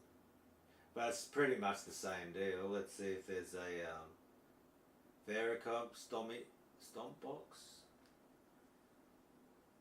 Sonic Stomp Pro. There we go. There's one there. So it's a 4th generation. It's the next generation of compact pedal. Re-engineered off up to 14 dB, so you boost them. Mid-range content, so it's got a mid-range, it's affecting mid-range. What do they want for it? It's only pretty cheap, righto. So yeah, it's you're getting 14 dB, right? Of so what that's going to tell you, if you look at the output of a pickup, that's boosting the signal. It's going to be a stronger signal. When the amp receives a 14 dB boost in signal, it becomes hotter. So harmonics are going to ring out for longer and stronger. It's going to sustain for longer because it's getting pushed. So it's like running a super hot pickup, okay? And then the fact it's saying it's got low noise, flexibility to adjust mid-range content of your signal. So that's going to tell you with that one, and I'll take that off there. It's always referred to as take the blanket off your amp type of pedal. Oh, that sucks, brother. But yeah, at least you're still playing. You live in a flat. I'm very lucky then. Yeah, definitely take a blanket off, because it's definitely what that's, because mid-range is what that's going to do, especially if you're starting to tune down, is that something that's going to give a mid-range spike means that's where your guitar lives too. Like a guitar lives in the mid-range, right? And if you want it to be, it's the funniest thing, like if you turn up mid-range, your actually amp sounds louder. But you're not turning up the volume, you're just perceiving the mid frequencies around like the, 2K to 4K. It'll make your amp sound louder because you're perceiving this spike in frequency, and it probably is louder because it's pushing this frequency harder at you. It's a good pedal for a 7-string that will clean up the low end a bit. One of the favourites at the moment, which a lot of people rave about, is this thing here. Have you ever heard of Peppers? It's called a Dirty Tree.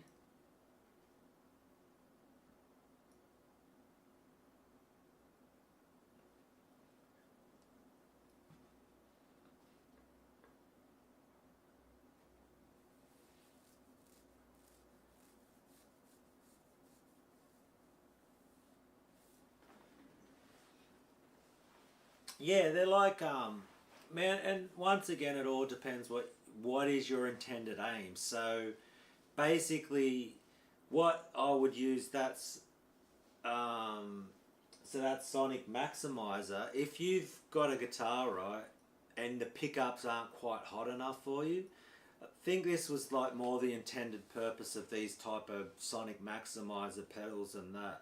It is when you don't have to then change your pickups in your guitar, because now what it's going to do, it's you're getting to sculpt that tone. Because one of the classic things you could do is so say we'll take something simple like this. There's a lot of brands that do it. So what you could do, this is a classic combo, right? Is you would take yeah,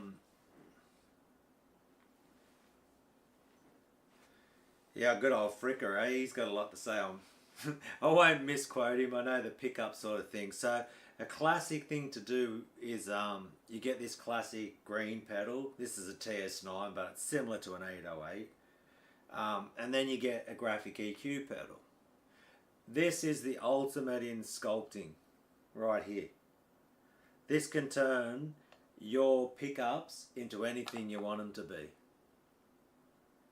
You know, you've got a drive, so that's going to add more gain, so it's going to make it more like a high gain, sort of very high output active pickup with like a preamp boost type circuit on your guitar that you can get.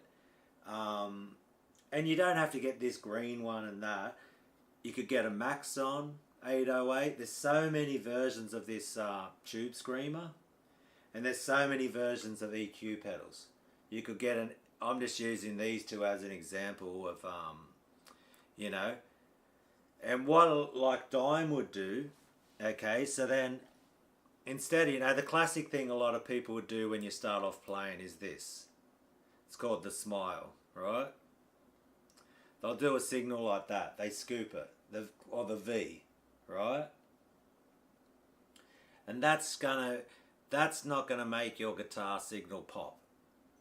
In your room by yourself, you might like it, but it's gonna be crap, right?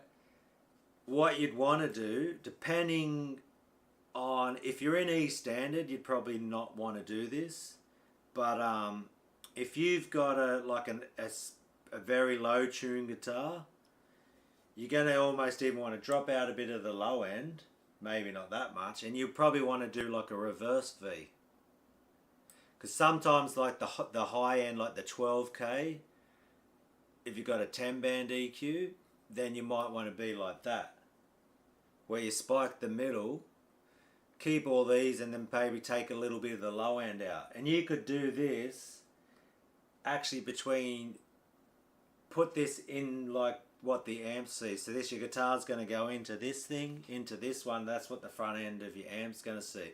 And you just adjust it depending on your strings, what tuning you're in, all that type of stuff. Then you get another one of these pedals and you put it in the effects loop of your amp. And now your amp's going to be like just alive like you've never heard in your life. It's getting hit at the front, adjusting your pickups, getting a hotter signal, and it's just fire and go, holy hell bro, what are you sending into me? Because a lot of people try to talk about my amp doesn't need pedals. It's not your amp doesn't need pedals, it's your guitar needs a pedal to boost the signal. But if you're just going for like an 80s metal sound, you don't need none of that shit. Like, it's just, you can have that more simple. If you want a more dynamic sound where how hard you hit the strings and how hard your picking makes a difference, you don't want to be boosting the crap out of it. You might want a little bit of a boost for like leads or something like that, or have that pedal for like the solos or your sonic maximizer, just to like pop it up a bit frequency wise and then bring it back down. It all depends what you're playing.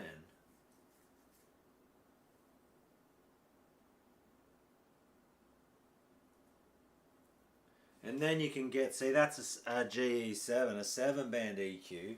You can then start stepping it up and going, okay then, give me a bit more frequency.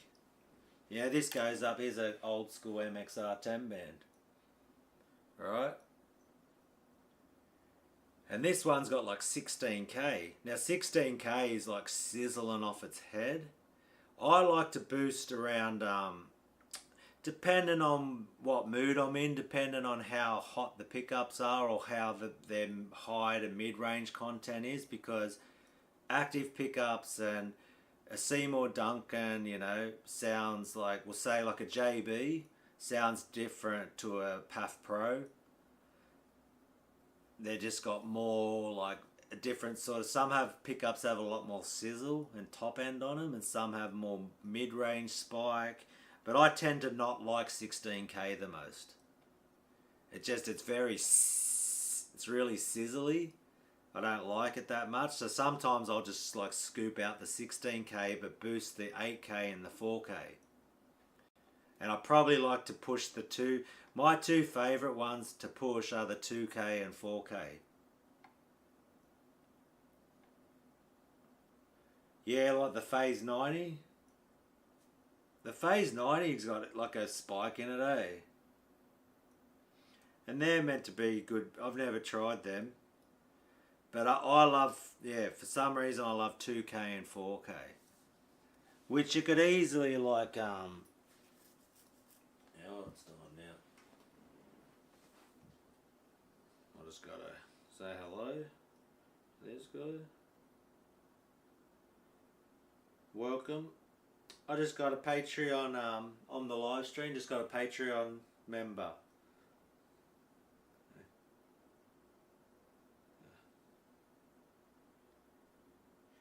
If you act now, you get steak knives. Thank you. Because I had some I cancelled today, which is okay. So yeah. So yay. It's only $2 a month. 50 cents a week. And I've got over 155 posts. We've got tabs. We've got drum tracks.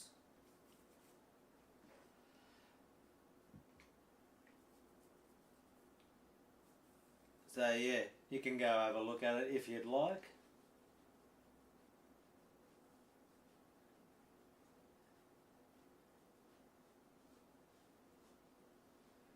I may as well, may as well do a shameless plug, why not?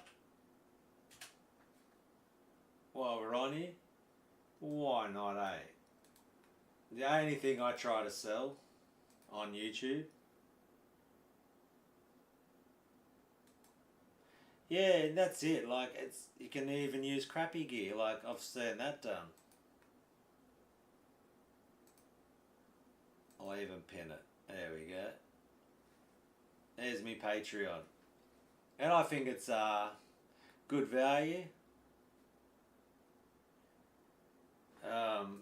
For 50 cents a week in this day and age.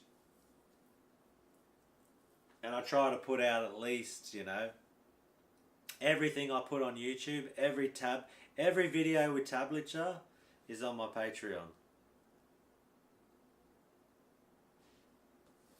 Yeah, and that's another thing, like, you know, that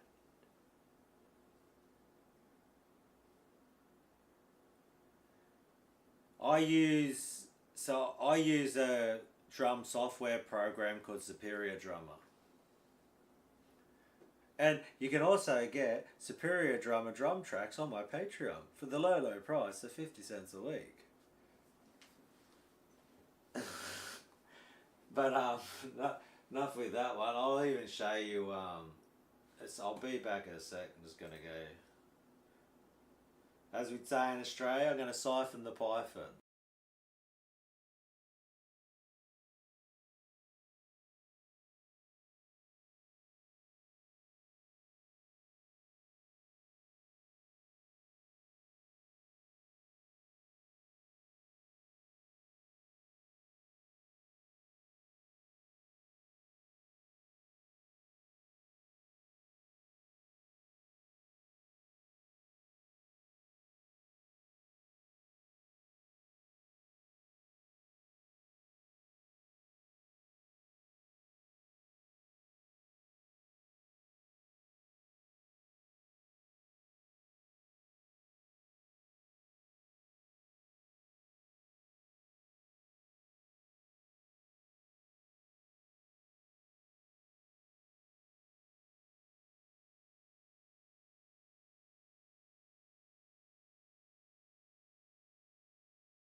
There we go, back again. I'm Dunny Copperfield. Righto, so I'll get rid of that for now. Get rid of that. I've got to minimise this. Get rid of that one. Get rid of that one. I think so. Yeah. And get rid of that one, that, and that. For now. Okay. So talking about that, I'll open up my door. So what I use is our Superior Drummer. So it's what's called a VST. It's a virtual instrument inside, and you use that inside your door. I think it works a lot better.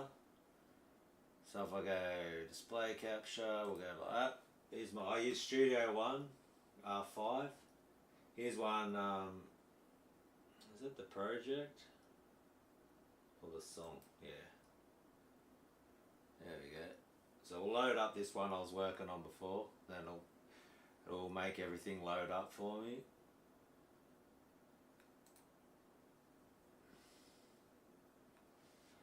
Okay, we've got that. I'll just double check my outputs so you can hear it. Yep, left and right. Just get ready for this one. I'm learning this one now too. Is just get your turn your volumes down if you got headphones on, just in case this comes blasting out like crazy loud.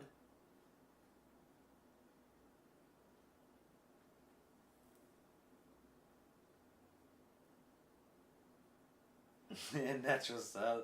Yeah. So yeah, just turn your volume down because we'll get this going. Now we'll solo this out. I'll bring this over here. We'll solo the drums. So this is my drum software. I think I can make that a bit bigger. Anyway, good enough like that. And basically what happens is you got different, I've already pre-programmed all this stuff, but you basically have all these MIDI loops that you have to buy. Then you have to buy these different libraries, which are the sound drum kit sounds. And then once this is the def drum pack that I've got, which is the MIDI drum sounds, and then you get all these different kits within that. Mark Lewis is the producer. These are all the kits he's made, and so on and so forth. And then you just drag and drop loops into here. You can like take a loop, you know, say you go like one of these ones, and you drop it down into, you take that, and you drop it into there like that. Then you can click on it, and you can go to this thing called Grid Editor, where then if I want to, I can start adding in, things in, you know. So if we listen to that from there, it's going to start from the beginning. But you can start adding and subtracting things from this window here, and yeah, it shows you all the different things. You got Chinas, you got, you know. If you go to the right, you know, you can do the bow of each part of velocity of each part of there's a lot, you know. And normally this gets a bit bigger, this window, but let's got one of these ones. But yeah, you get the idea, and that's the drum kit there like that. So if we were to just start from the beginning.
you get an idea of what the drum sounds like there, and you can.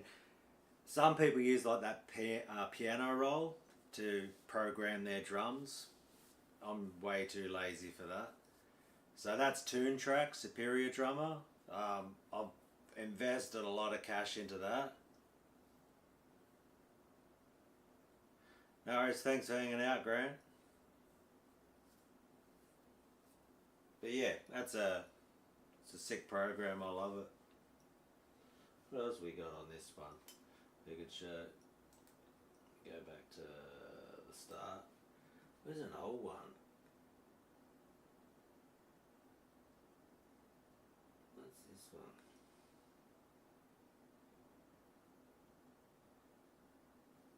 What's that one? It's a song, is it? Project.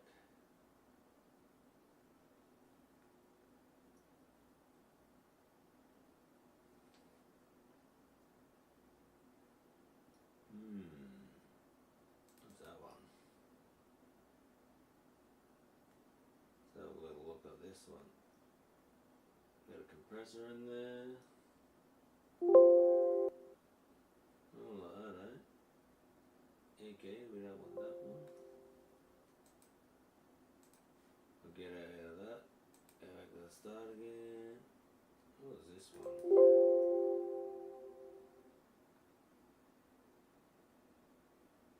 Damn, okay.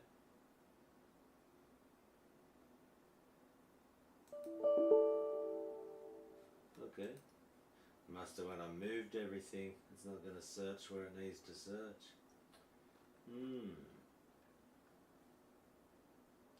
That sucks. I'll turn that off just in case it goes.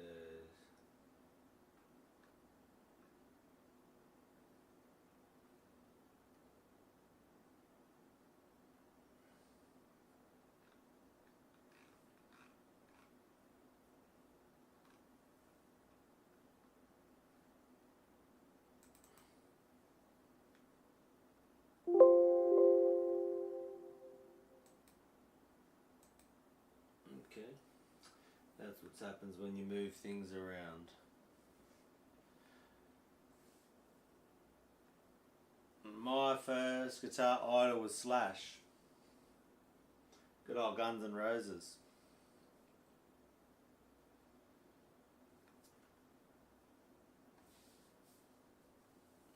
When I was 11 years old, my brother got Appetite for Destruction for Christmas. Hey, what are you doing, brother? You tripping? You okay?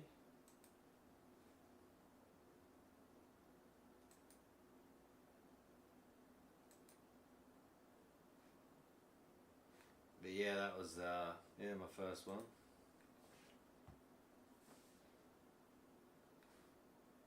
Good old Slash. It's the whole reason I wanted to play guitar.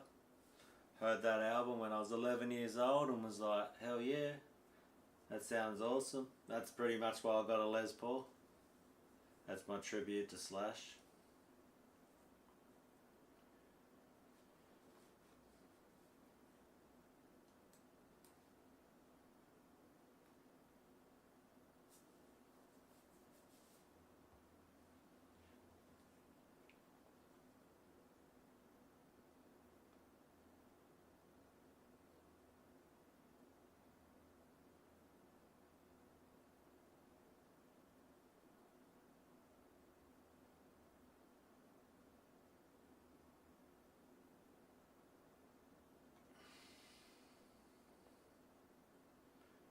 He was my second.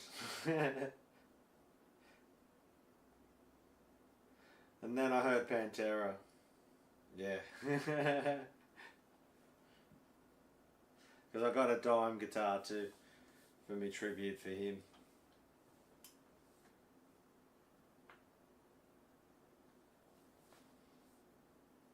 That's why I've got even I got two of them. Like I got this one sitting up there. I got two. I got this as a little present. I got my little Slash one, and I got a dime guitar.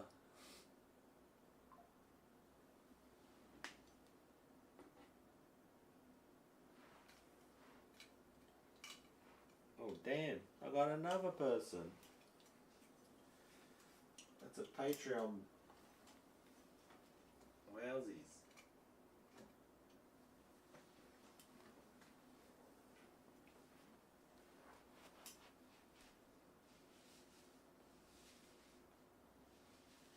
I was like, what? Patreoni. Dave JL. If you're watching this now with me,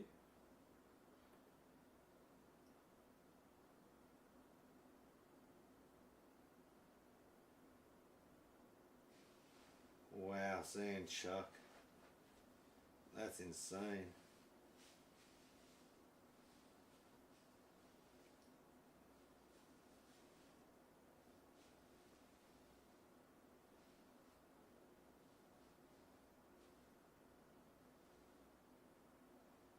I do what I do. Everyone, when you come along, are welcome.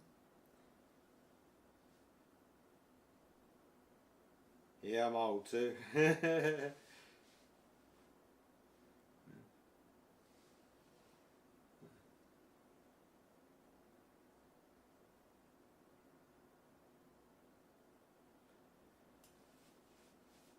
I'm even counting down to. It's getting close to 50 now. Less than a year and a half, and I'll be 50. It's bloody crazy.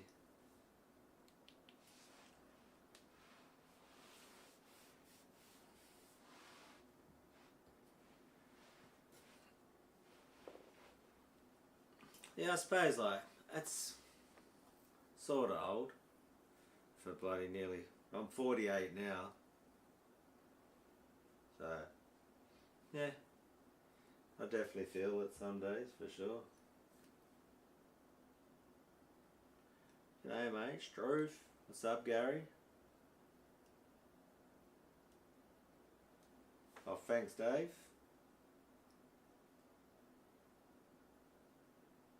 I feel like you're 90. Come on, brother.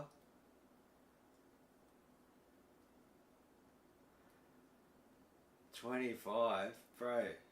You should have fireworks coming out your backside at that age.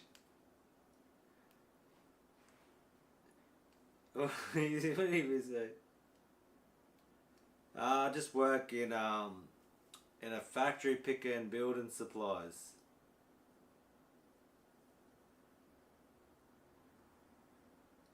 So it's like an aluminium building. So you basically order building supplies, and then I have to go around a factory and manually pick things. So in Australia, like today, I probably picked around, let's say, 800 kilos worth of products that I had to manually pick up by hand.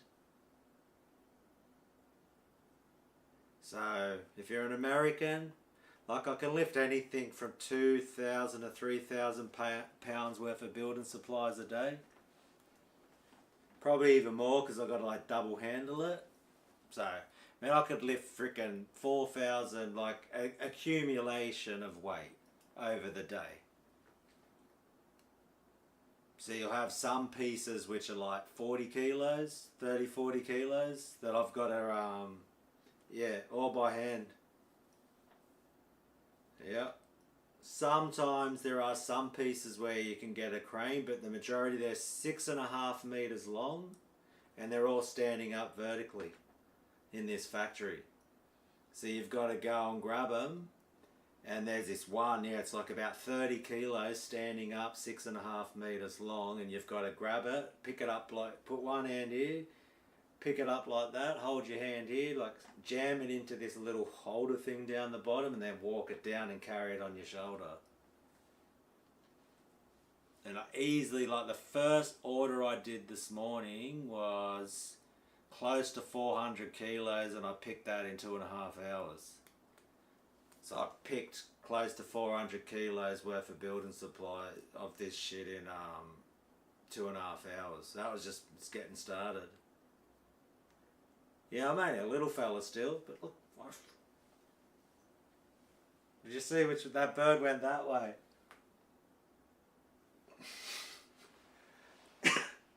It definitely keeps you fit. My back gets sore, but lower back and sweet. But I think I do like the fact that yeah, shipping department of a chain manufacturer. Yeah, so like on a forklift.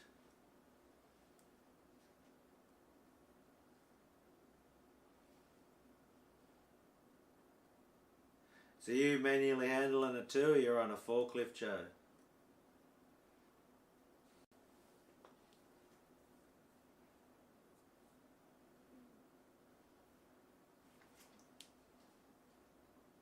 Yeah, but I'm only a little fella. Yeah, there you go. So you have a do a bit of hard yakka yourself, eh?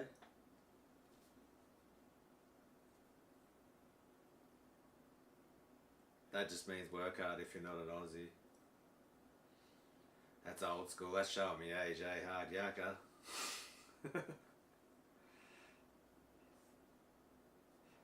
And that's not doing inappropriate things to a yak. And welcome, Dave was in there, yeah. Welcome, Dave. Thanks for joining my Patreon, brother.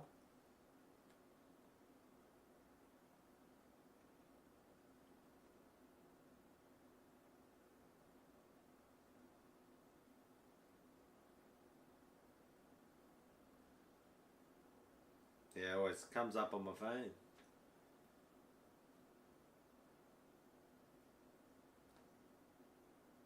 Oh, you got to pick up there. That'd be heavy chain. I think half the time with it, like, it's not, some of it isn't even, some of it's light, some's heavy. Half the problem is it's how awkward it is. And especially the ends of it are really sharp, so you're like, you've got to wrap, because I've got to pick it and then I've got to wrap it, like cover it up in plastic, and then I've got to carry it, I've got to pick it from the location, take it to a bench, wrap it up in plastic, and then carry it to another location in the warehouse. So everything I pick, like I've got to double handle it. It is a pain, but I think I've stayed there that long because it literally takes me 5 to 7 minutes to drive to work.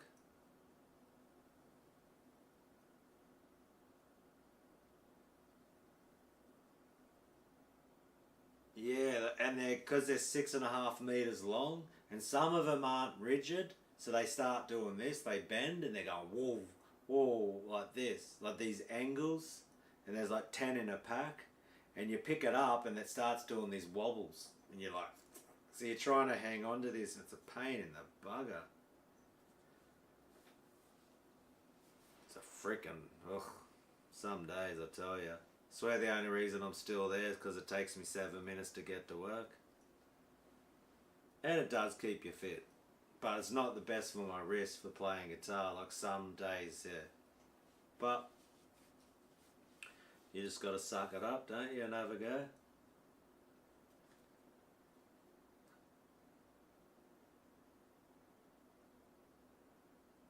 As they'd say, get a cup of concrete and harden up. Yeah. Oh, bro, we gotta pay the bills 100%. Don't know how much longer I'll be. So far, I'm going okay. No, it's not too bad. There's one the other day I was frickin' moving a piece and they didn't put it in properly and I hit it and it frickin' come falling down. And then there's ones, yeah, it's pretty safe. You just gotta keep, not that dangerous. There's a crane that brings like things that are like frickin' hell. Could be like, if you don't stand under the crane when it's bringing like 5,000 pounds worth of frickin' aluminium over your head, you get the hell the way out of that thing. Because I've seen that chain break before, but yeah, it's not too bad. The worst is you just get a lot of cuts because you'll be wrapping it and the ends are really sharp and you just accidentally just hit it and they just go slice. But Oh, I'll just join all the rest of the scars on my hands. She'll be right. You just put the band-aid on it, you'll be good to go.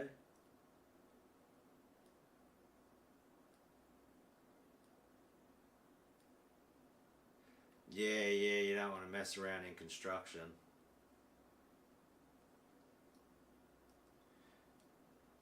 They're one like, I'd say the way it's not too bad. But I think always, you've got to be the judge yourself. And I've been there for over 3 years now, so, yeah. You've just got to be safe, have your wits about you.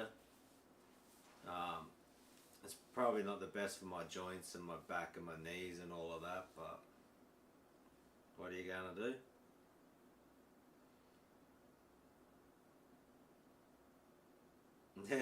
Leather black metal wrist spikes.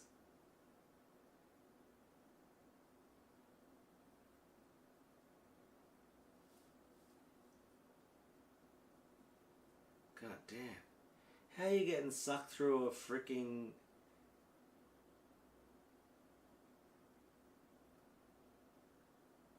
Oh, they weren't trained?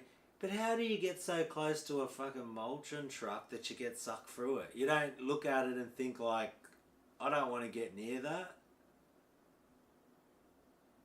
And I know like a mulching truck, they... Oh yeah, he's dead. He's dead 100%, bro.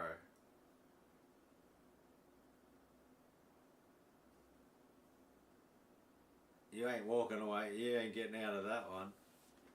Those things are like they chop up trees, bro. They're just off their head. It's one of the ones where you feed a tree and I bet you, and it's got like a truck that collects the mulch, and then it's like like a hopper, big massive hopper, and you just feed stuff into it, and it's got a big chute like this, and it just spits it all out into the truck. You'd have to. They're beast things, bro. They're like spinning too, lots of like spinning blades that just go, and they'll... Oh yeah. That's, yeah. You get near that thing, you're fucked. No way.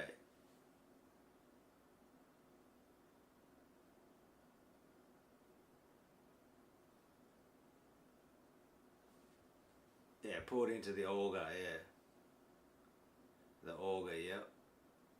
Yeah, shot out like frickin' mulch. But I'm surprised he got pulled. How did the fuck did he... Well, how close was he? He must have fucking been getting close to it. You don't see the auger with the spinning blades and think, I shouldn't get near that motherfucker. Unless he was hanging onto a tree or fucking... Because that's what they feed in like garden waste into it.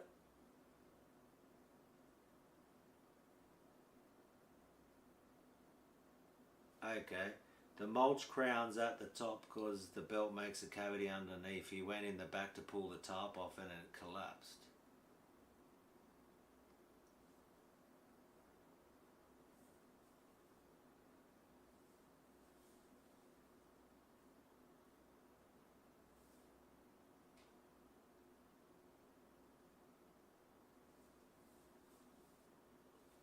It sounds like... It's still like one of those things like, it's running still. And he went into it and, ugh. I wouldn't even be going near that thing. And so it had to be turned on when he went in there. That just seems insane. When he's gotten near it, it has to be on to get sucked into it. Oh, for real.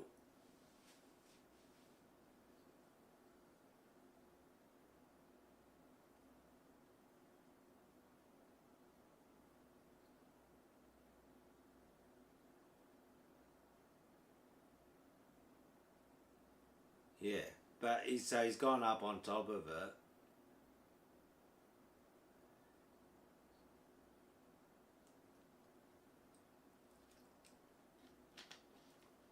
Yeah, not good either way, Paul got. Yeah, you definitely minimum should be training people to be like, could go wrong and this has happened and well, hopefully his family got to sue the company.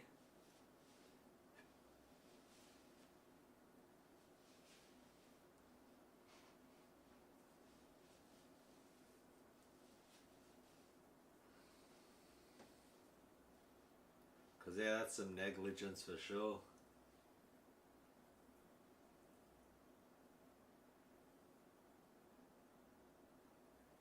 Yeah, that's a hell no.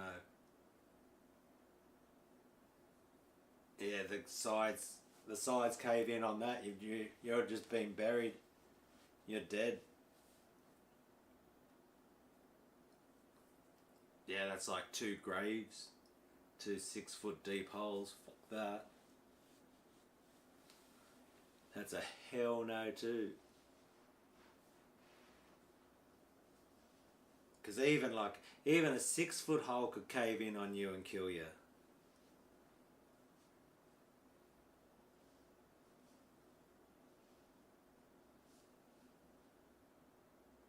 Yeah, people don't even realise how heavy dirt is when it's on top of you and compressing you and squashes your rib cage, and there you go, 4 foot requires a box.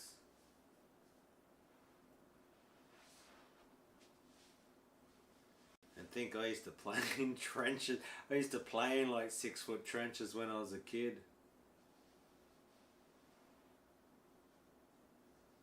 Remember, I used to play on building sites and they had all the trenches dug out for all the drainage.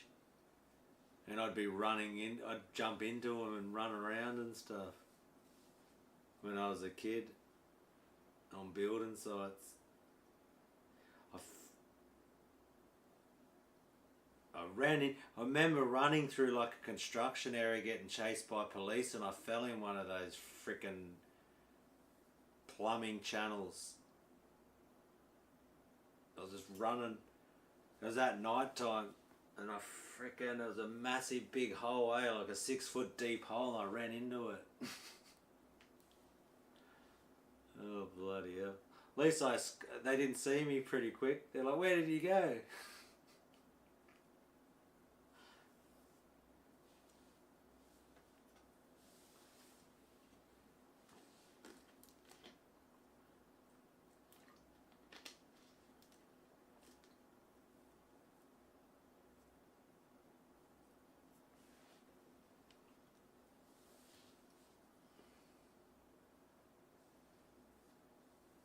Yeah, no joke for sure, man. You don't want to be caught up in that sort of stuff. Yeah, that caves in on you, you're gone. Yeah, that's happened too a lot. That I remember seeing. There was a family, even a little hole, and it collapsed on their kid, and the kid died. Yeah, there's a lot of you got to be careful out there.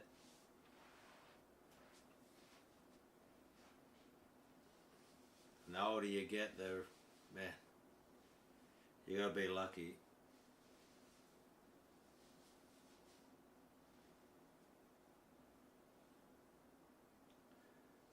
Thanks, brother. Thanks, Animal Mother. How's it going from Australia, brother? That's awesome to hear they're helping a lot, mate. That fires me up to keep pumping out some vids. I just dropped one.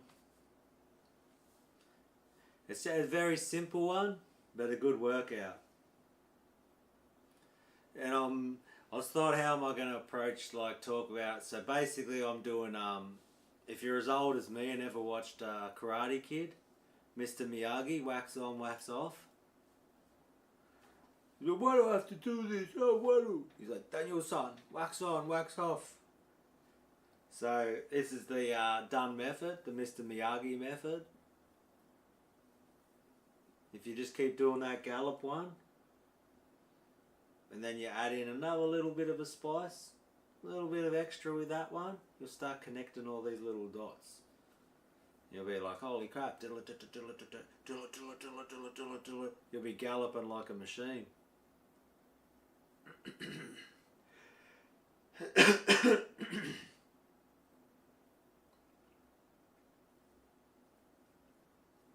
But that was the point of the latest vid, was like, people want endurance. And I could gallop, like the latest vid, I could do that for 5 minutes. Just keep going and going. 10 minutes I might be struggling. But oh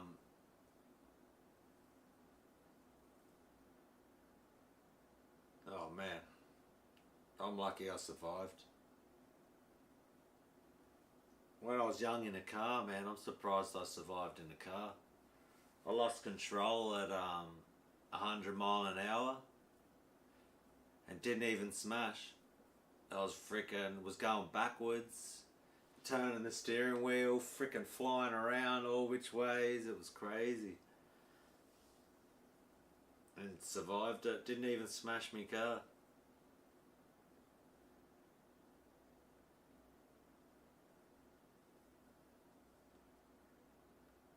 Your fretting hand can't keep up. So that just means you've got to start to work on coordination. And what are you trying to do with your fretting hand that it can't keep up in? I'm sure if your picking hand's solid, means you can do power chords. Can you grab power chords quick and all that sort of stuff?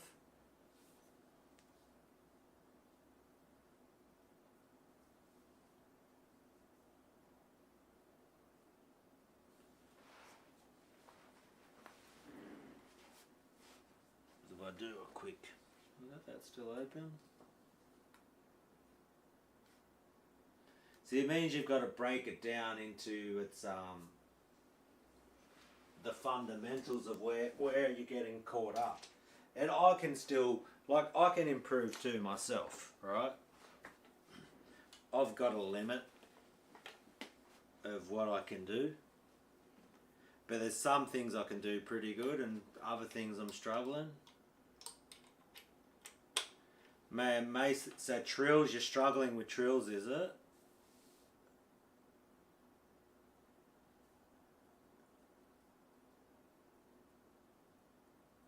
And are you talking about like just your first, second finger trills, or you're talking about the first finger pinky trills?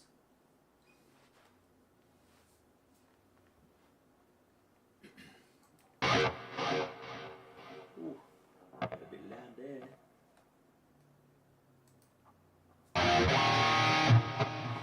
So you're talking about this one?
So if that means your pinky is the weakling, that means then you're going to have to start focusing on exercises that are going to strengthen that.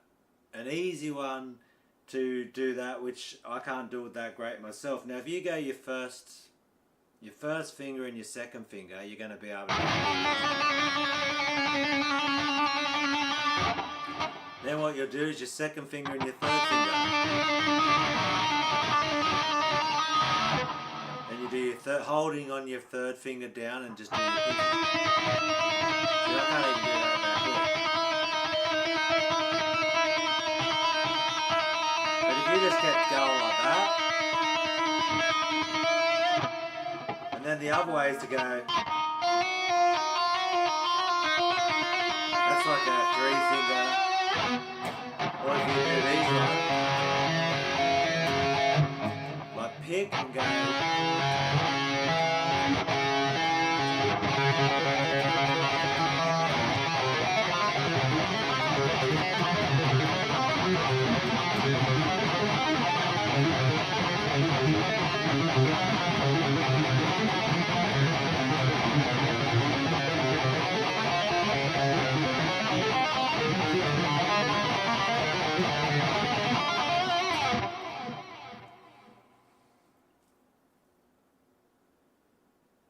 Yeah, if you do your ring and pinky, like I'm struggling doing that.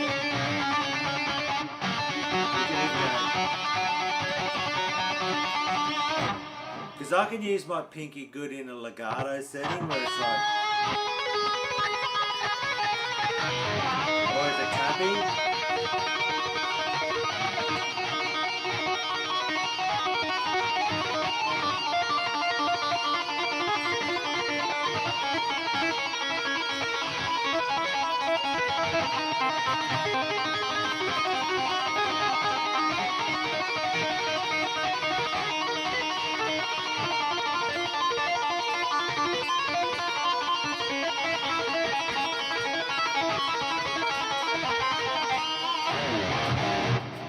See, what I did then too is my pinky will start, it was struggling then.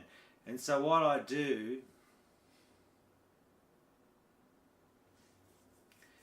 with that one is like as your pinky starts getting tired when you're doing tap and lick like that, you'll go between your pinky and your ring finger. So I'll start with my first and my pinky go. When I do the transition, I'll go to the first and ring finger.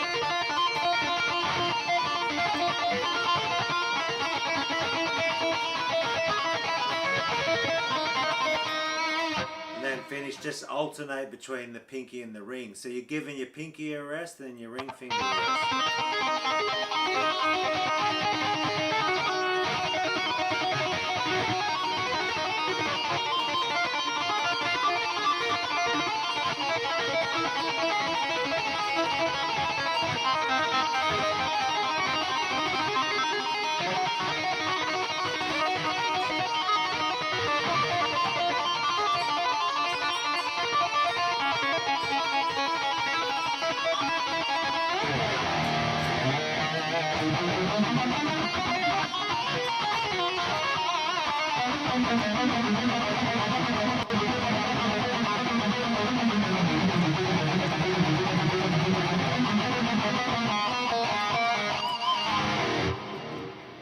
It's almost like my pinky isn't smooth, it wants to be up or down and like snaps into place.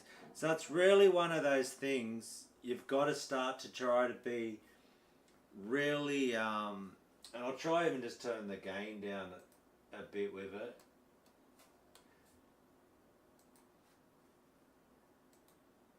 And you'll see this from like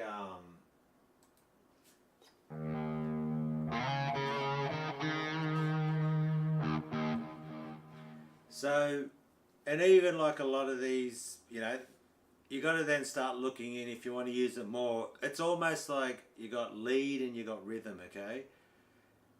And that's where you're going to have to start following a lot of pointers from them. And you really got to consciously start looking at your pinky and trying to keep it close to the fretboard as you can. Obviously, you don't want to be lifting it up heaps high like this. And then you have to try to bring it down a long way. Because that's going to take a lot more movement and a lot more energy. So you got to start to try to get to be, and a simple exercise for that is to just be doing 1, 2, 3, 4.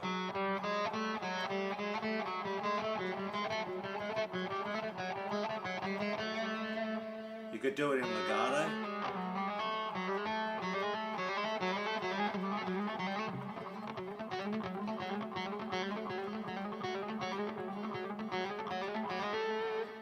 Or do it picking it, you know.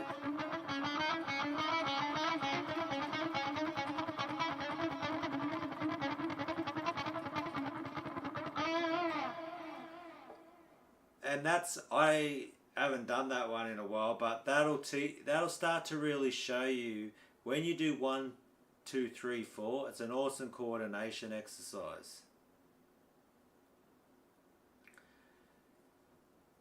No, I've heard of that one. Is that like you're going 1, 2? You're doing the 1, 2, 3, 4, but climbing up the neck?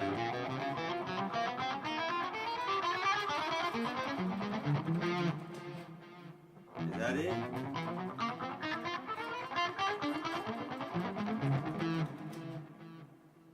Or you only have one finger off the fretboard at a time? Yeah, and I don't know that one.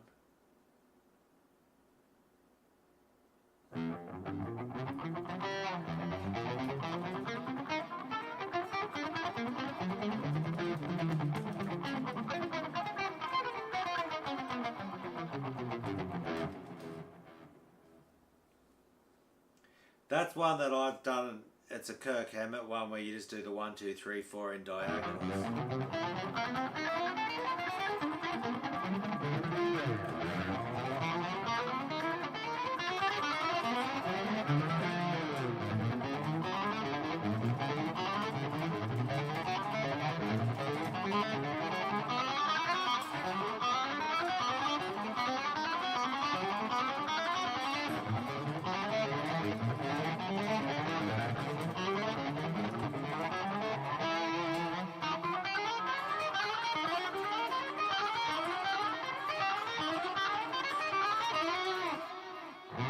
You can do the 1, 2, 3, you know.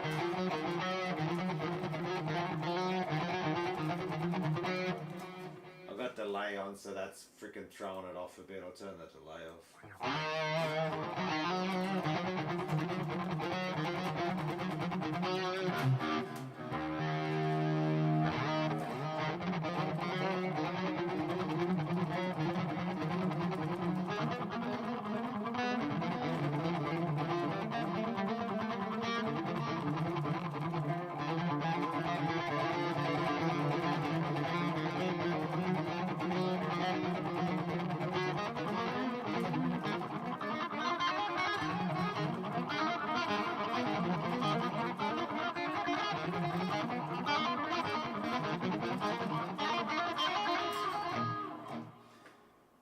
But yeah, I find that, and really like that type of whole pinky, if you're doing that, that's like you're trying to get into more shred guitar playing, you know.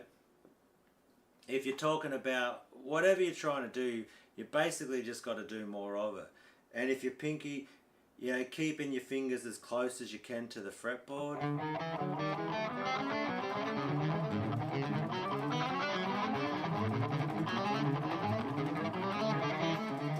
But I think the 1, 2, 3, 4, trying to build that up to speed is one of the best things, and it'll show you how coordinated you are. And sometimes you even just got to start a bit slow.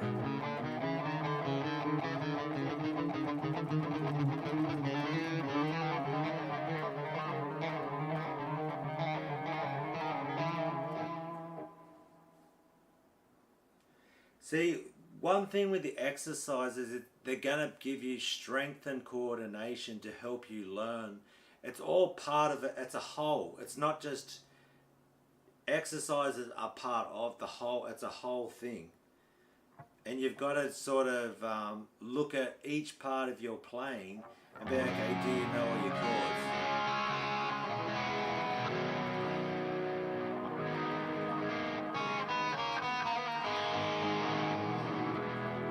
Jumping into your major bar chords or your minor.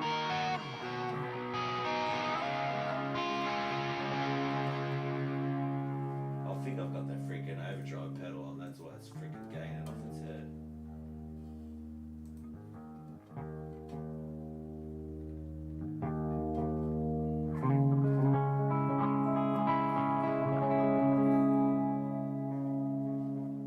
you starting to learn all you?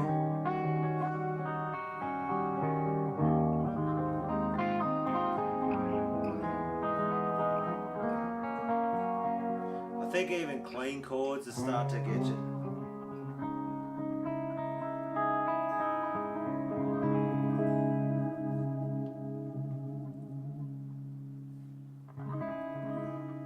So it's a whole mix of everything. You got to just ask yourself, what type of player do you want to be, you know, and focus on every aspect. So if your pinky's giving you trouble, you need to then start playing things that use your pinky a lot, and just then start looking at, you know, how high you're lifting it on, trying to control that, because that's called economy of movement.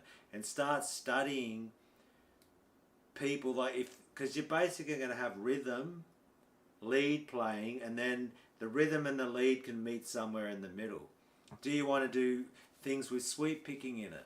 You know, do you want to start rolling your finger, learning how to roll your finger in between two strings instead of having it lifted off?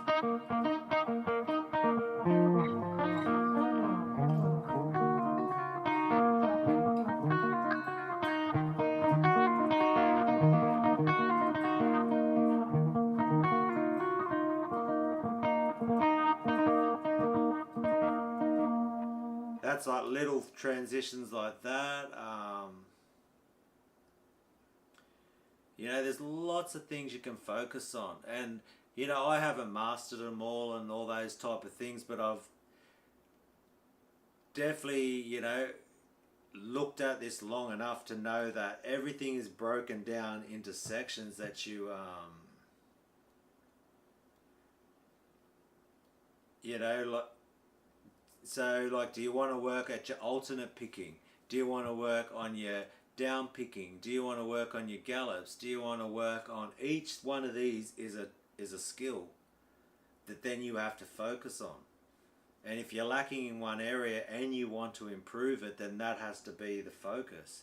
But then what happens if you just focus on one thing, then those others that you used to be able to do, that you can do good, will now fade if you don't keep on top of them.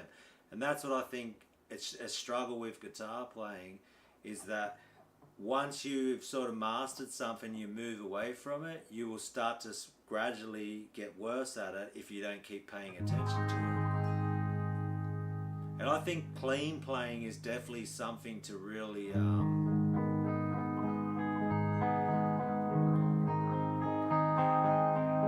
chord shapes and being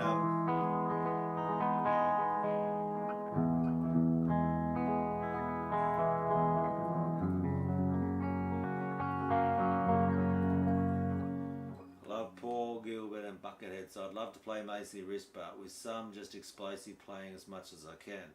So that means then what you then have to break down to, what elements of that explosive playing do you want to work on.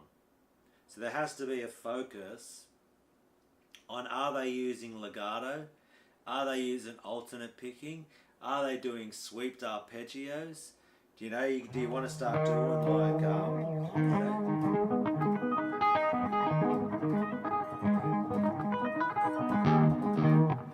Missed that one.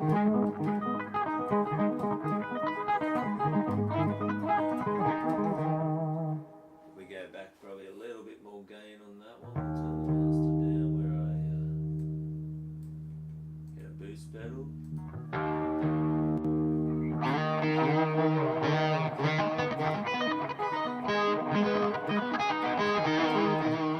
So I struggle definitely with sweeped arpeggios.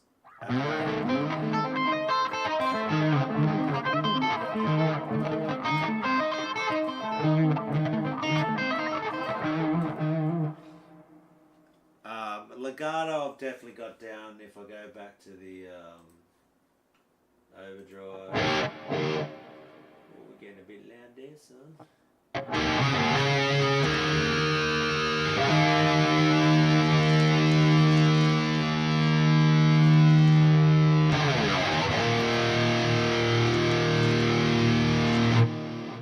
Really enjoy 3 note per string type. So that would, I do a lot of 3 note per string too when I'm doing the harmonic minor. And I like doing 2, say 6 notes, it's the 3 note, but do 2 of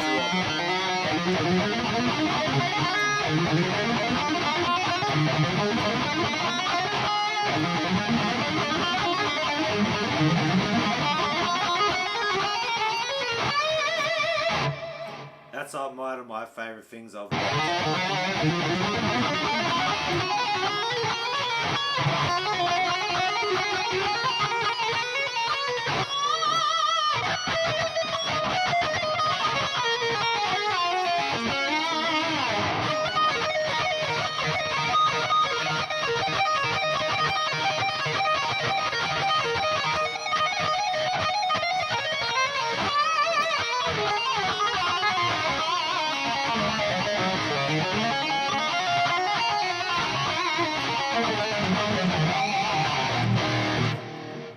So that's really, you've got to break it down into what is happening with that. You're doing just your first, your third, and you've got 4 fingers, right?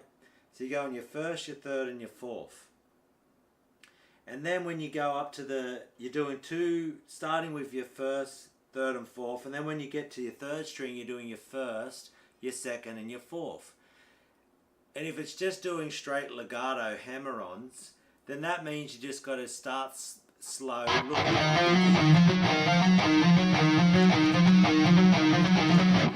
even if you have to just start on 1 string,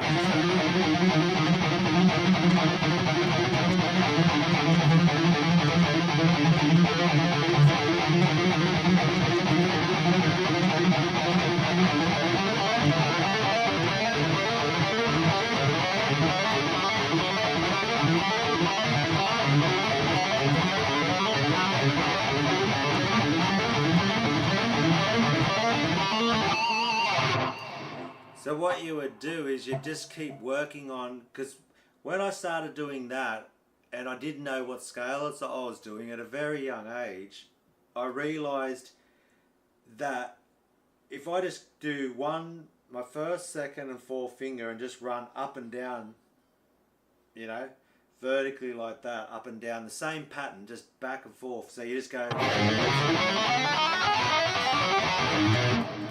and palm muted a bit.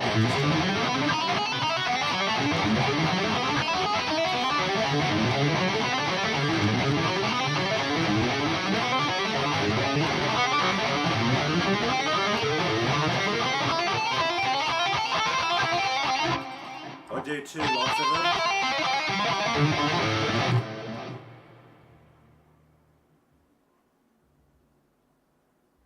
Someone's out there with a car. And then what you're going to do, you're just going to keep doing it till you can't, you're going to get to a point where your weakness cuts in. But then you've got to try to just push a little past your weakness each time.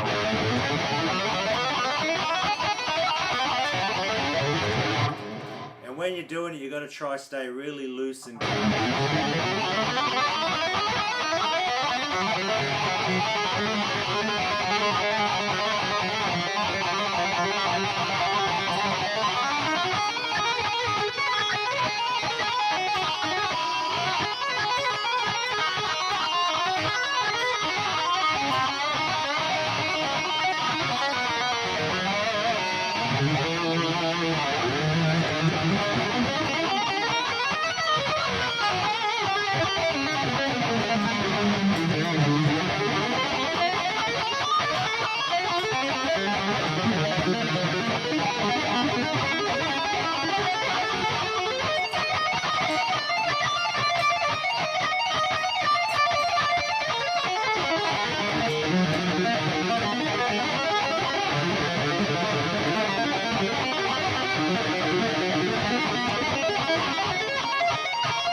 So basically you just keep working on that over and over again.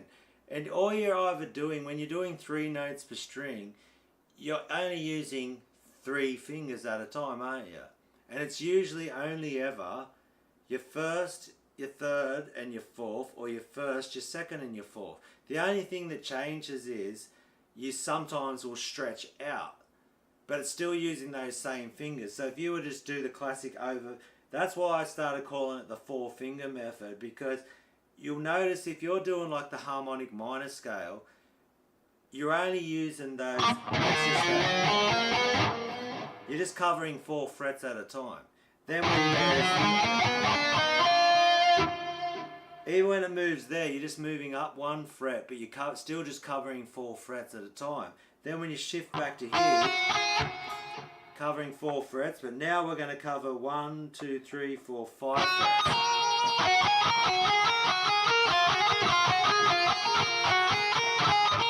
Foot back to covering 4 frets, using your first, your third, and your fourth. Covering 4 frets. And now this one we might, and once you get up above the 12th fret, now it's like you've got a lot more opportunity to stretch out, don't you? So you could be like,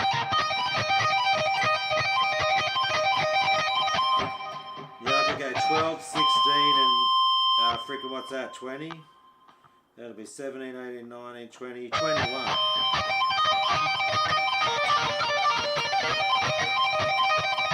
Maybe a bit.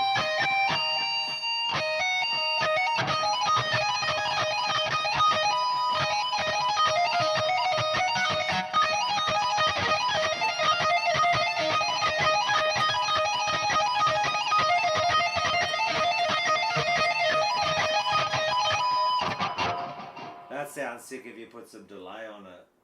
Put delay on that one. Crank it out a bit. So that one I'm going 12.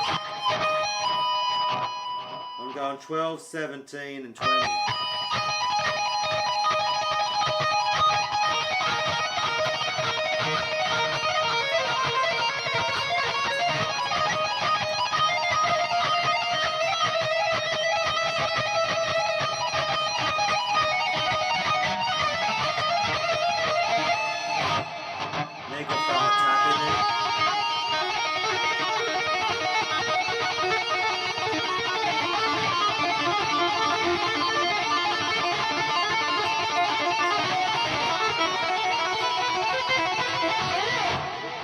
Do some Joe Satriani.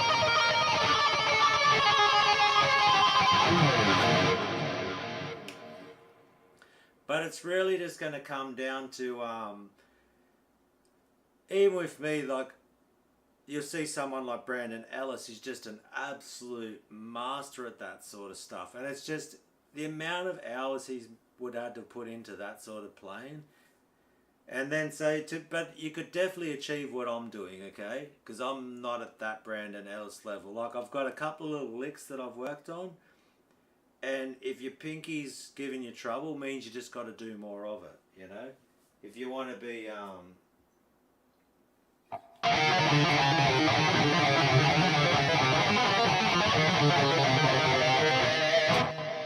And so what it sort of helped me, even though I'm not at this like amazing Buckethead, Paul Gilbert, Brandon Ellis shred level, when I want to throw a little bit of that into my riffs or do the Cannibal Corpse. Oh,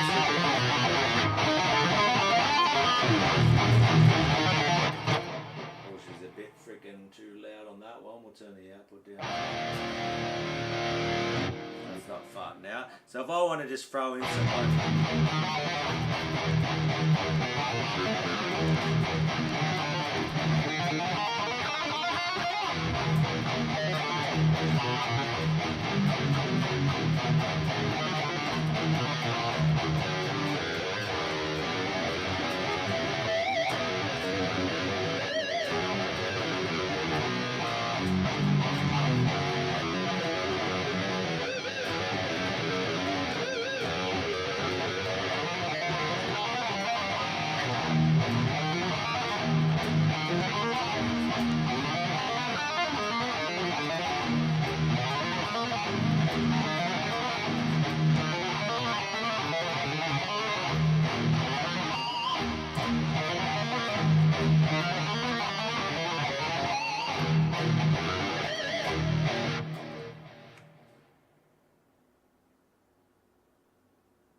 Yeah, so I'd start to break it down. What you're going to have to do, right, is start to really look at these it's coordination exercises basically. It's a combination of coordination and strength.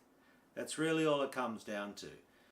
And so if your pinky's letting it sounds like you said, I'm just going to keep going on that. The pinky you said was giving you the issue.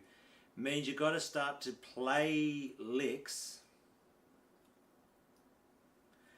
to work your pinky. So a very easy one, and you don't have to play. See, I've been doing this for long enough that I can play some of these pretty quick. If you're coming off just starting to do it, you're probably only going to be like,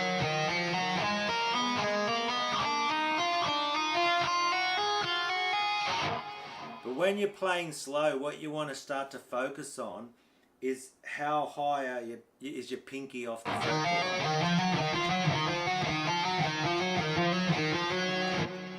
As you're doing it, is there a feeling of tension in your hand? Because at that slow speed, there shouldn't really be much tension.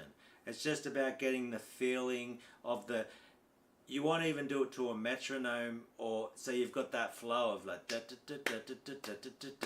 it's the 1 2 3 1 2 3 1 2 3 1 2 3 when you pick it, and getting that flow, feeling the tension, not having your pinky up in the air like this and trying to bring it back down like a far away. You want it pretty close to the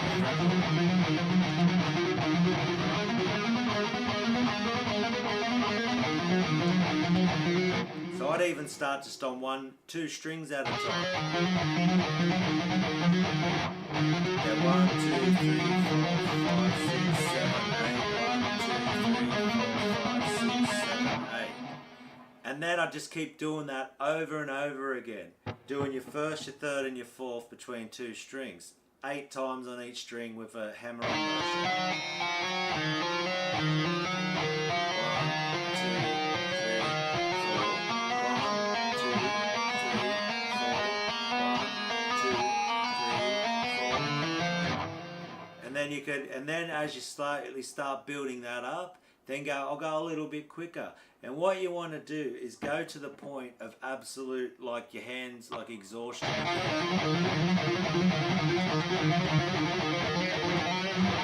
So if I'd have to go quick now to get to that, right?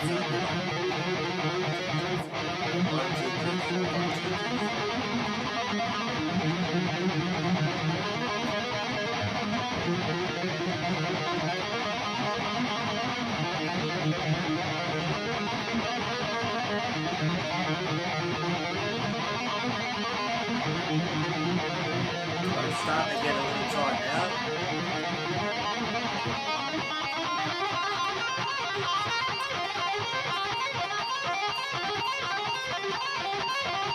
I'll do it there, that's going to gas me out.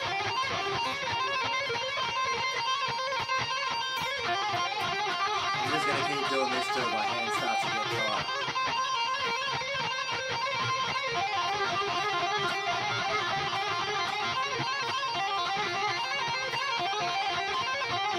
So I'm just doing this purely for like muscle strength. See, now it's gassing out.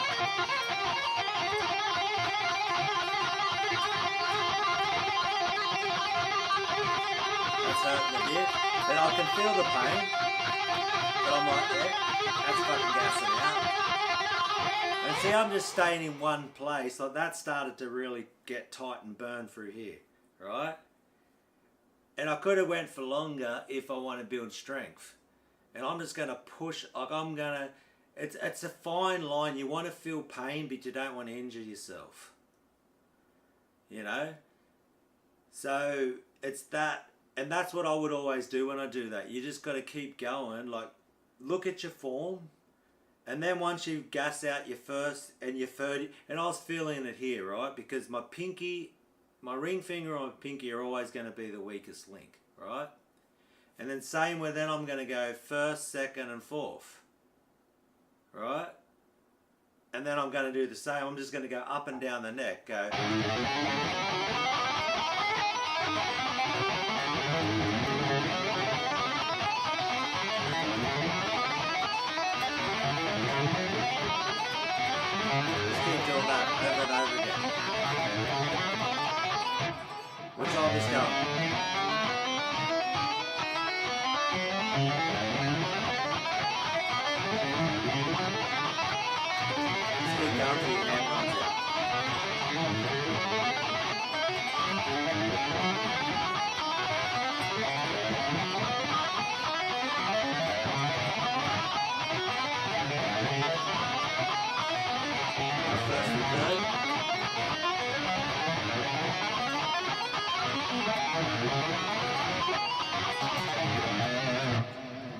Now that wasn't any scale, that wasn't anything like musical. What that purely, the point of that exercise is to just get the first, second and fourth strengthened and the first, third and fourth strengthened.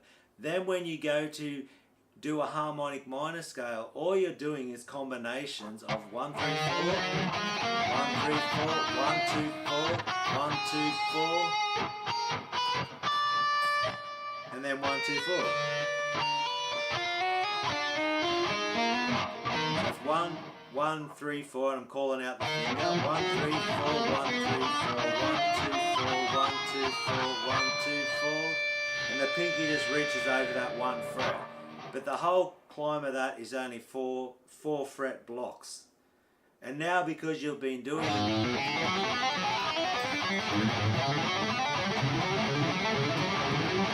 got the legato strength of that. 1, 2, 4, and you got the legato strength of 1, 3, 4.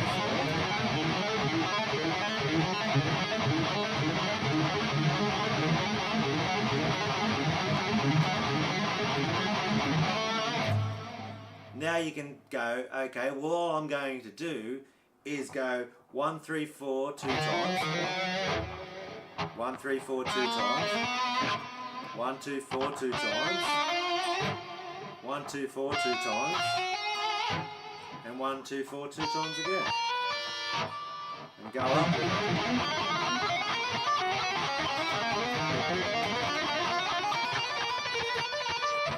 But I like to do like legato where I go, it's 5 notes, 1, 2, 3, 4, 5.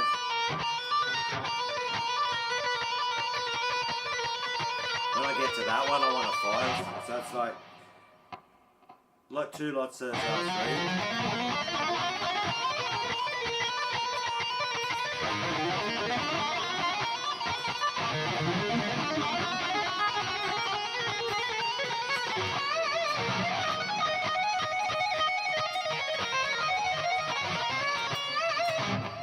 That's one of my favourites too.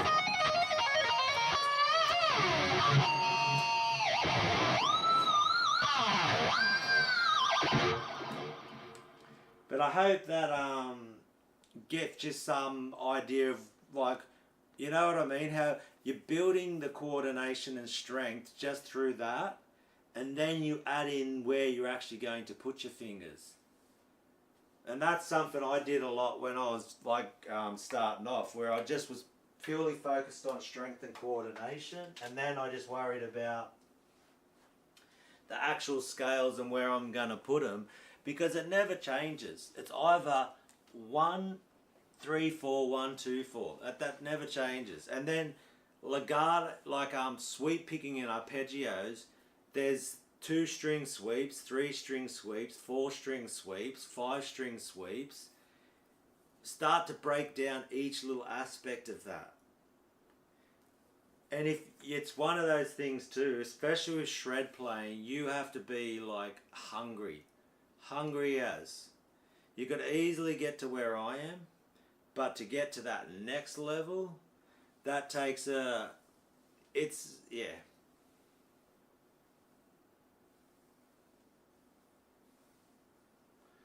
And that's what I would do. I'd start to just, and do it slow, and start to feel your hand. Like, start to feel like, that's hurting. Like, I was pushing myself then to levels of discomfort. 100%. But not too much where I'm going to injure my tendons and shit. I can sort of feel it, but I sort of also, I'm a little bit like, pain is going to be part of life in a way. You got to push through. It's like if you're lifting weights or something. It's not going to be easy. There's a little bit of like pushing through, especially if you're doing that fast, explosive stuff. Like those people, just think of how much practice they've put in to get to that, And I would just sit there going, up and down, up and down, up and down for as long as I can till you can't even move your hand.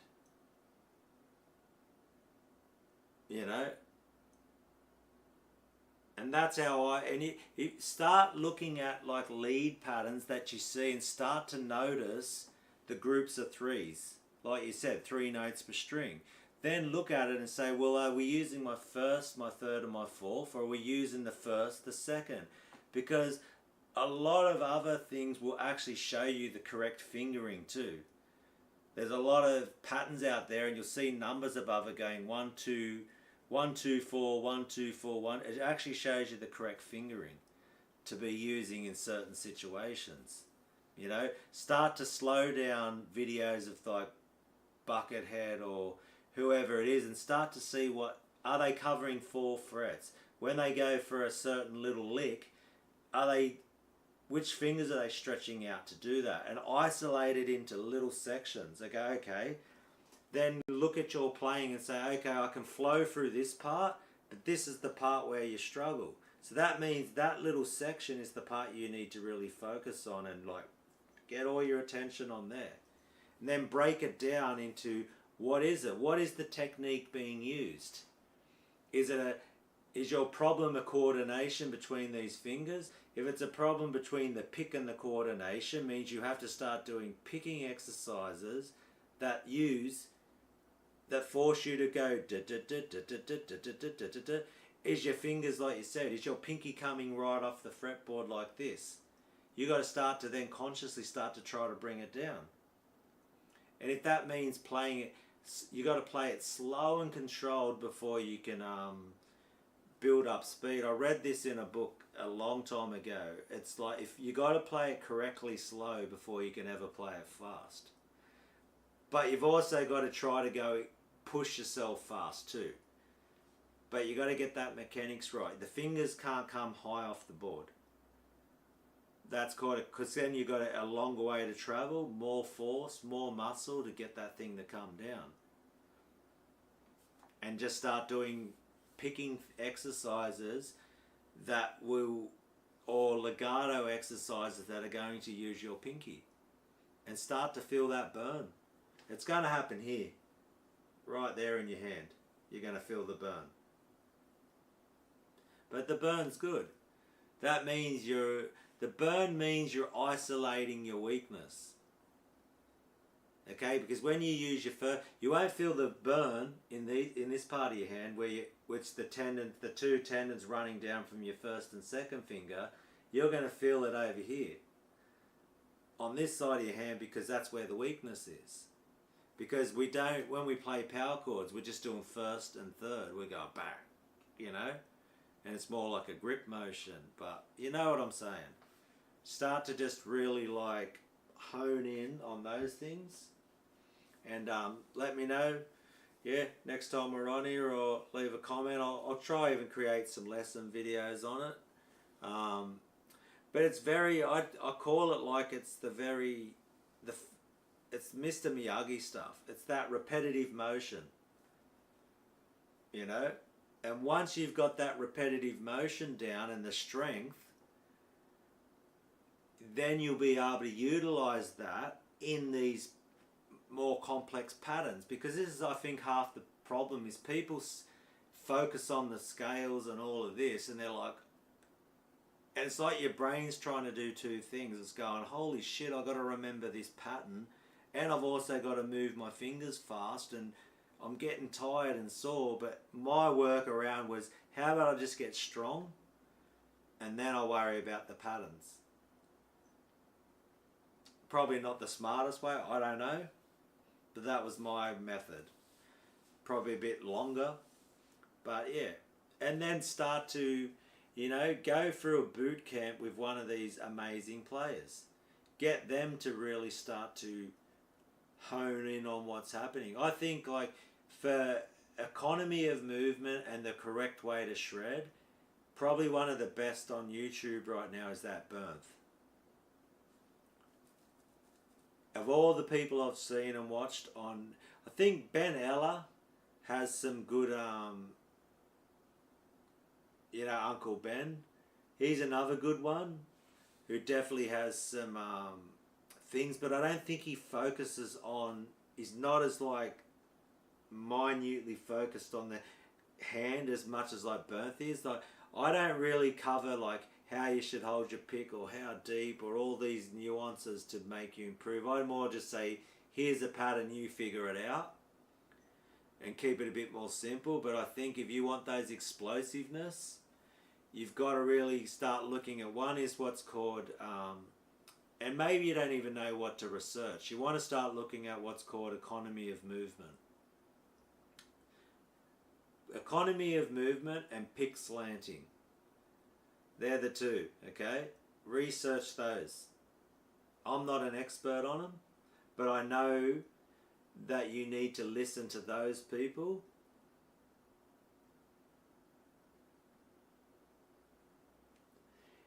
I'd rather, I can take some parts of them, but I would rather direct you towards these people who are better shredders than me. I'd say I'm like an intermediate shredder to some of these people. And I'd rather you I can like talk about tremolo, picking gallops, power chord chuggies, all that sort of stuff, and more inspire you, and just like one of the comments said before, it's like, you know, the riffs make someone want to throw elbows. I think what I'm really finding my place is on YouTube is I'm inspiring people. I can get you up to this level, right? I think I can get you up to a fairly good level. I could get you playing in a band, no worries. Can I get you? I think I could get you up to playing in a death metal band and playing in a thrash metal band at the level of like Obituary or Death.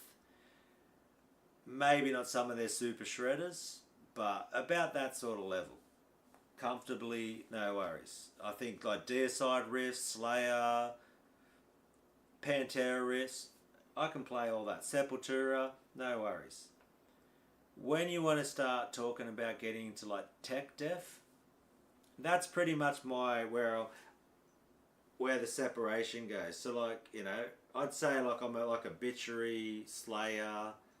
That's my sort of wheelhouse of like skills. Just chunky fat riffs, sweet. You know, if you don't know how to do that, I can help you get to that. But if you want to start getting, then we're starting to get into tech death. You know, like Brandon Ellis and Black Dahlia and like Archspire and tapping on the fretboard all over crazy. Like I'm like a 80s metal, 80s rock meets thrash metal meets a bit of death metal. That's me. Okay? If I was coming up in the 80s or maybe 70, you know what I'm saying, but like the super shred dudes. So, yeah, you get me point. Go with someone, because what they're going to do, there's a guy called Troy Grady, Cracking the Code. Start watching Cracking the Code. And not only is it that I can't play things, it's how things are filmed. These people just, the way they film shit, they've got a team behind them. They've got access to some of the best guitar players in the world.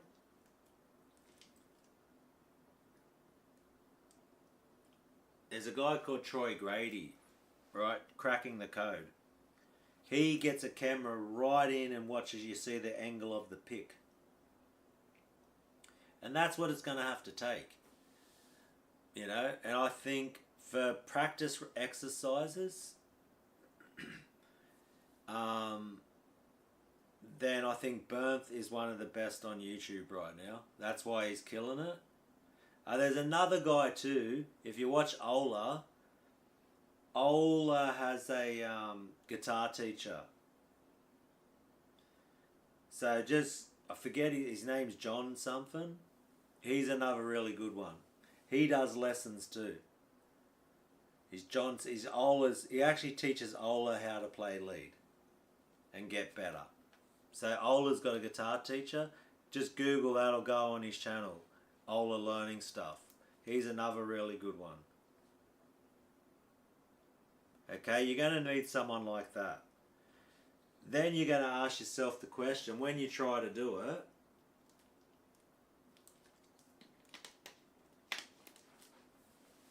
then the question's going to come down to, are you willing to put in that amount of work and that amount of hours hours a day and that amount of time into getting it. Because this is, it gets to a point where you're not messing around. Okay? Because guitar is an instrument that you can start off and learn a couple of riffs and think, shit, I'm doing pretty good at this. Then you hear something, you try it and you go, I suck. Then you go, okay, I'm going to push it a bit harder. You get up a little bit higher. Then you hear something, I suck. Then you go a little bit higher. Then we get to the top of the top. Brandon Ellis and people like that at the top of the mountain. They're on top of Everest, and I'm at like freaking base camp 2 or something. Okay, you have to then ask yourself, are you prepared to like get to the top? You know, and those blokes are the best in the world for a reason.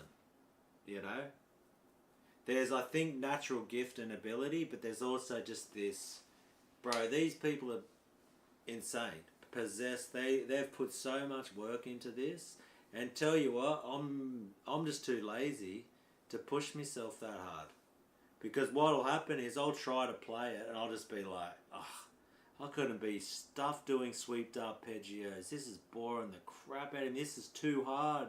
And then I'll just be like, chong, chong, chong, chong, chong, and I'll start to smashing riffs and tremolo picking and going, and I enjoy doing that more. And I'm cool with that now. It's gotten to the point at 48 years old. Yeah, pro, I go alright with hand size, I think. I've got some pretty big mitts on me. I stretch out very easy. I remember they used to call, the guy at the guitar shop said I had spider fingers. But he might have been just trying to sell me guitars.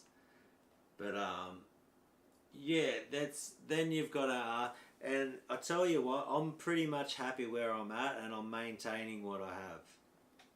And I just love riffs now. It's just this, I think you've seen enough of the way I play. If you've watched enough of my videos and you see the way I riff and the way I play, that's who I am.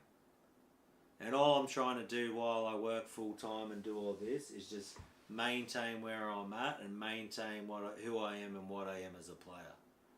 That's literally all I'm trying to do now. I'm not trying, but everyone else can ask themselves that question. That's why I've sort of, even with this whole YouTube thing, I've had to ask myself the question, like, what am I trying? What can I show people? It's been a journey, I tell you. It's really been a trip, like going, okay, what do I have to offer the guitar playing community? Because I'm not the best player in the world. And it's been like a real soul search to tell you to keep going. And I probably wouldn't have kept going with this channel because like I said, I'm not, and it's not to put shit on myself, it's to acknowledge greatness, okay? And I think what I'm at the point where, do you know what, I could help point someone and get more coaches. I'm almost like a coach who would help someone on their journey to the Olympics. I'm like your state level coach. But then I'll be watching your progress, or I'll be like, okay, well, I can get you to here, but we're going to have to bring in some more hired guns. And then you're going to have to ask yourself yeah. And if you like, and put it this way, if the stuff you like is necrophagist and archspire, then hey, good luck to you. Because you know what, and to tell you the truth, I don't really actively seek out tech death that much. Like, I think Cannibal Corpse has got a good blend between leads and not too technical. Yeah, I'd probably rather listen to Obituary than a tech death band. That's okay,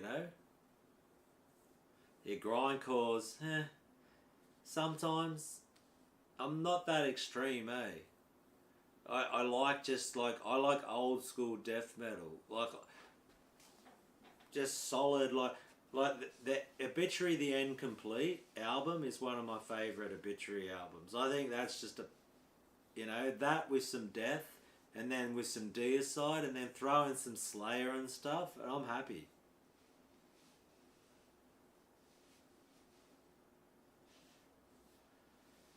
Yeah, I'm. Nah, I didn't go to them. I'm lazy.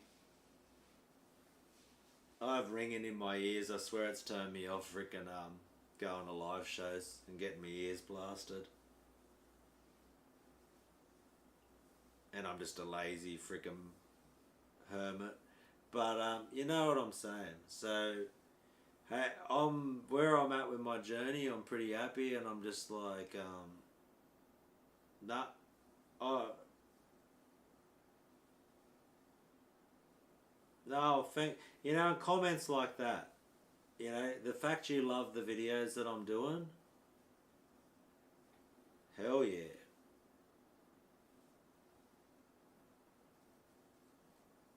See, like, was it Chagas Fernandez? That's why I keep doing this channel. I would have stopped doing this channel because I really don't have a huge amount of confidence as a guitar player. Like, to be in this when there's people who are just amazing players. I've definitely been questioning, like, what the hell am I even doing on YouTube to be even trying to teach people, and it's been like, I don't know, like, why are people even following me? What am I even doing here? And the fact that someone's saying they love the videos and thanks for the effort, and I'm inspiring people and I'm helping people, I'm like, well, guess what? I must be doing something right, because people are freaking turning up and they're encouraging, they're letting me know that thank you, and it's helping them, and it's like, okay. And I'm still trying to figure out, okay, well, what can I offer people? How can I? And I'm thinking, like, I want to do courses, and I want to really just help people get to where I'm at. Because I've even had people say that they wish they could play like me. So yeah, it's a weird thing, guitar, isn't it? Because it's almost like you're challenging yourself, but then when you try to put in this YouTube thing and you put yourself out there, now it's like a confidence thing. It's a mind game, isn't it, everything? And that's why I'm still thankful. I'm still a bit amazed and overwhelmed how this channel's doing, to tell you the truth.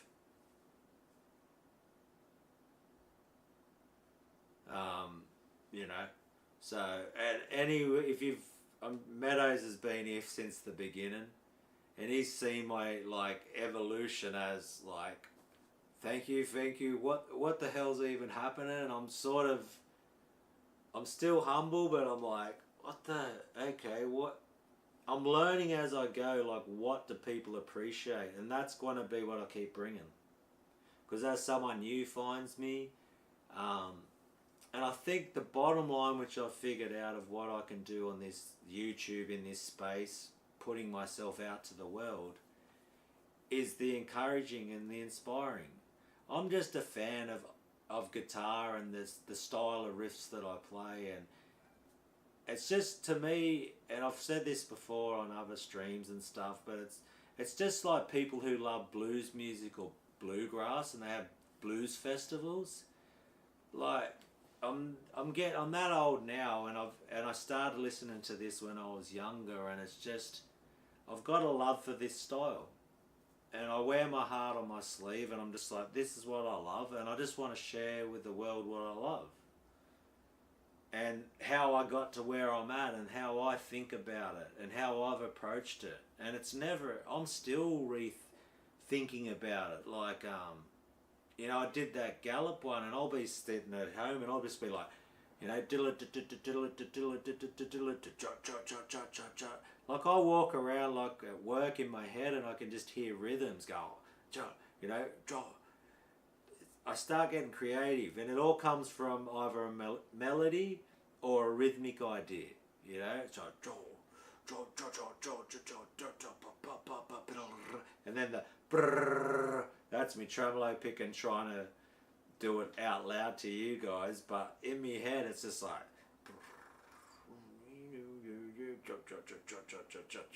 you know what I mean? It's like, it's never shuts that, won't shut up. It's this just like guitar riffs in my head. And all that is all I'm doing is regurgitating influences that I've had for the last, 30 years or more. That's all it is. It might be our ADHD, eh?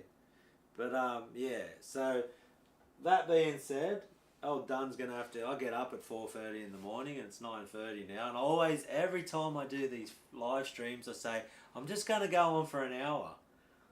Next minute, Dun's freaking out of control. I'm just like, oh no, I gotta keep going. People keep asking me questions, and I want to keep answering and giving.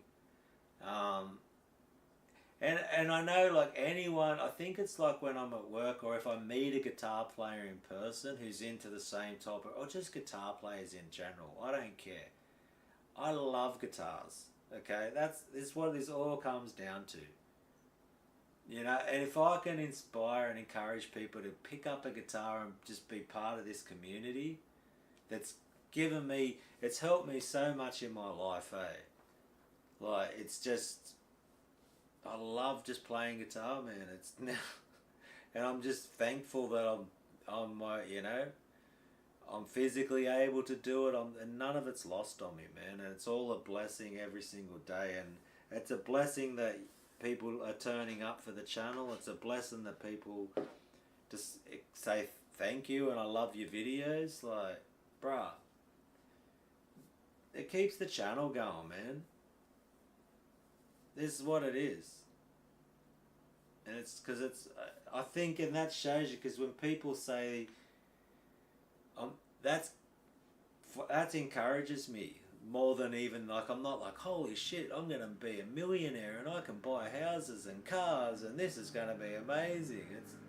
It's pretty much just people saying I'm helping them. And hey, at least I can say when I finally, go for my final dirt nap that I think I'm made a little impact in this planet.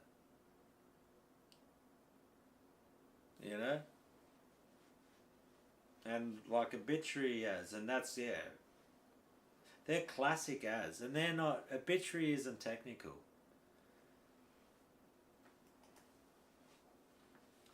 And to me, it's like the last thing, because I gotta go to sleep and I'll shut up, because Dunn just never shuts up, that's always me, don't worry.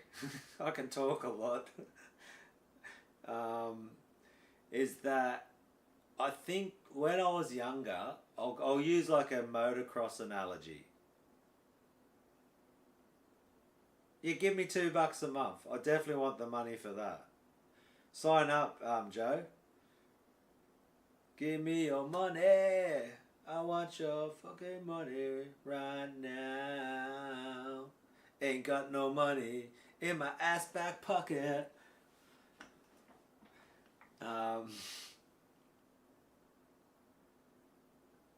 But that's alright. That more like the $2 I'm asking for, then, yeah, I think that's fair, because I do put a lot of work in. But that actually, do you know what? Before I even started to do that, people actually told me, or encouraged me to start that up before I even said anything about that. They're like, oh, have you got a Patreon? I want to help you out. I want to, show you my appreciation. So, and it pays for, like, I pay for a video editing software, a lot of this stuff that I use. And I don't make a lot of money off it.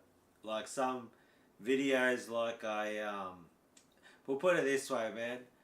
I'll put in 5 hours into making a video and I'll make freaking $3 off it.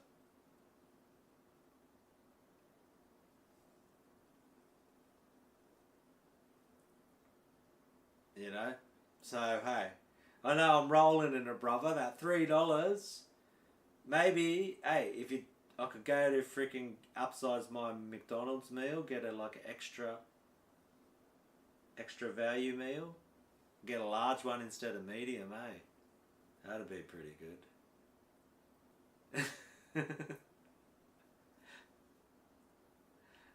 But yeah, and I'm still stoked with that, bro. If people are giving me, yeah, I don't even know how to take it all. But what I was gonna say before I got lost on that freaking train of thought, is that it's almost like when I was younger, I used to watch people doing backflips on motorbikes. And then I was like, oh, wouldn't that be amazing if you could do... I wish one day I could do a backflip on a motorbike. And now I'm at the age where I'm just happy to go for a cruise. And just enjoy being on a motorbike and just riding it. And not being able to do tricks and stuff. And just going, you know what? This is just cool like this. You know, and... that's where I think I'm at on my guitar journey, where it's just like, it's just double kicks, skank beats, blast beats, gallops, down picking, tremolo, palm muted, pinch harmonics, fucking 1-0 action, drop, you know what I'm talking about, stank face, you're like, frick yeah, that's sick. Oh, hell no. I don't even ride motorbikes. I'm just using it as an analogy that, you know what I mean? It's like you wanted to, because you were impressed by that when you were a kid. You were impressed by trying to do tricks. Because what was the point of the trick?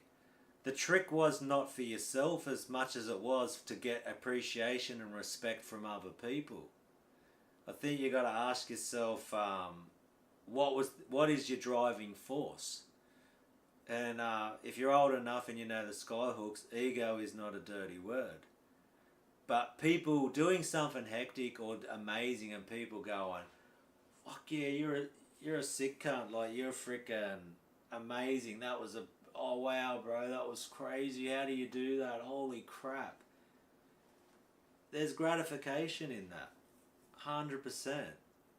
And I think a lot of these shred dudes are motivated by ego.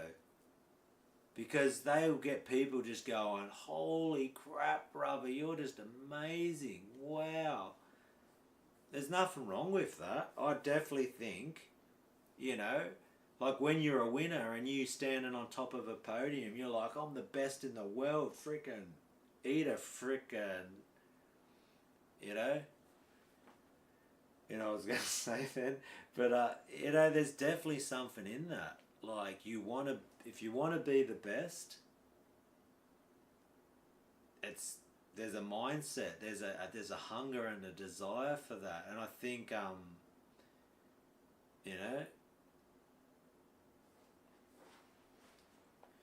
I think they do too, but I think that super shred stuff, they love it, but if it was just about them loving guitar, then they wouldn't be on a stage going, look at me, look how good I can play this. Do you know what I mean? When someone's screaming and just going, there's an element of ego in it, 100%, where you're trying to put yourself out there for the world, And don't worry, there's a bit of, when someone tells me, like, hell yeah, that's an awesome riff, I'm getting ego from that. I wouldn't be putting myself online if I didn't want to put myself out there and people to go, good on you, mate, that was sick. You done well, and that encourages me. There's a bit of ego in what I'm playing. Like, I want to be able to pick a certain way and be like, yeah, freaking have a go at that, mate. Can you do it type of thing? 100%. There's a little bit of like that.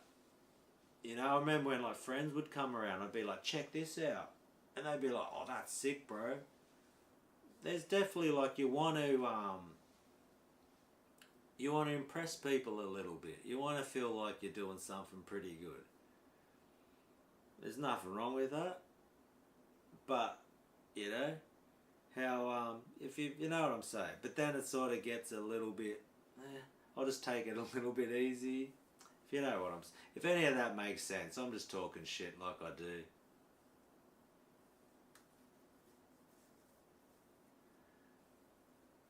And it's not a bad thing, you know. I think there is that little bit of payoff in that. Because I'm telling you now, like it's definitely like this YouTube thing has definitely helped my confidence as a player. And I feel like I'm a better player for it. And I'm like, fucking hell. Shit, I can do some shit alright. So it's weird. Anyway, that's enough from this freaking crazy old Australian for tonight. Thanks for hanging out. Thanks for listening to me rant and rave and be the lunatic that I am. Oh, I'm so, yeah, 100% agree, Meadows.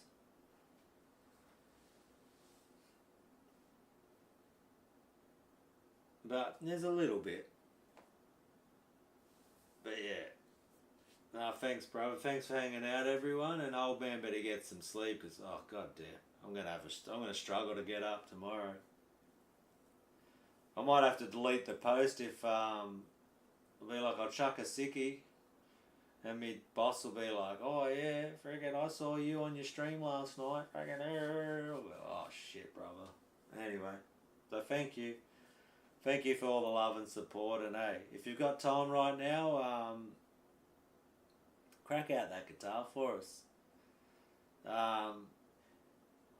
Hoopty pigs, start freaking burning that pinky up, brother. I want to freaking some feedback saying you got that hand aching. Okay? I'm giving you the mission, mate. Hook it up. Light it up for us. 134 124. No worries. Thanks for hanging out, guys. I'll talk to you. Talk to you later, and keep me posted on a video or something. Hey, you post a video somewhere too, Hoopty. I want to see when you feel like it. Show us what's up, brother. Or I got Instagram. Post it somewhere. I'll be like, yep, sick. I'll fire you up and I'll pump you up, and I'll be like, hell yeah, get more. No worries. So, hey, have a great day, night, wherever. Talk to you later. Catches.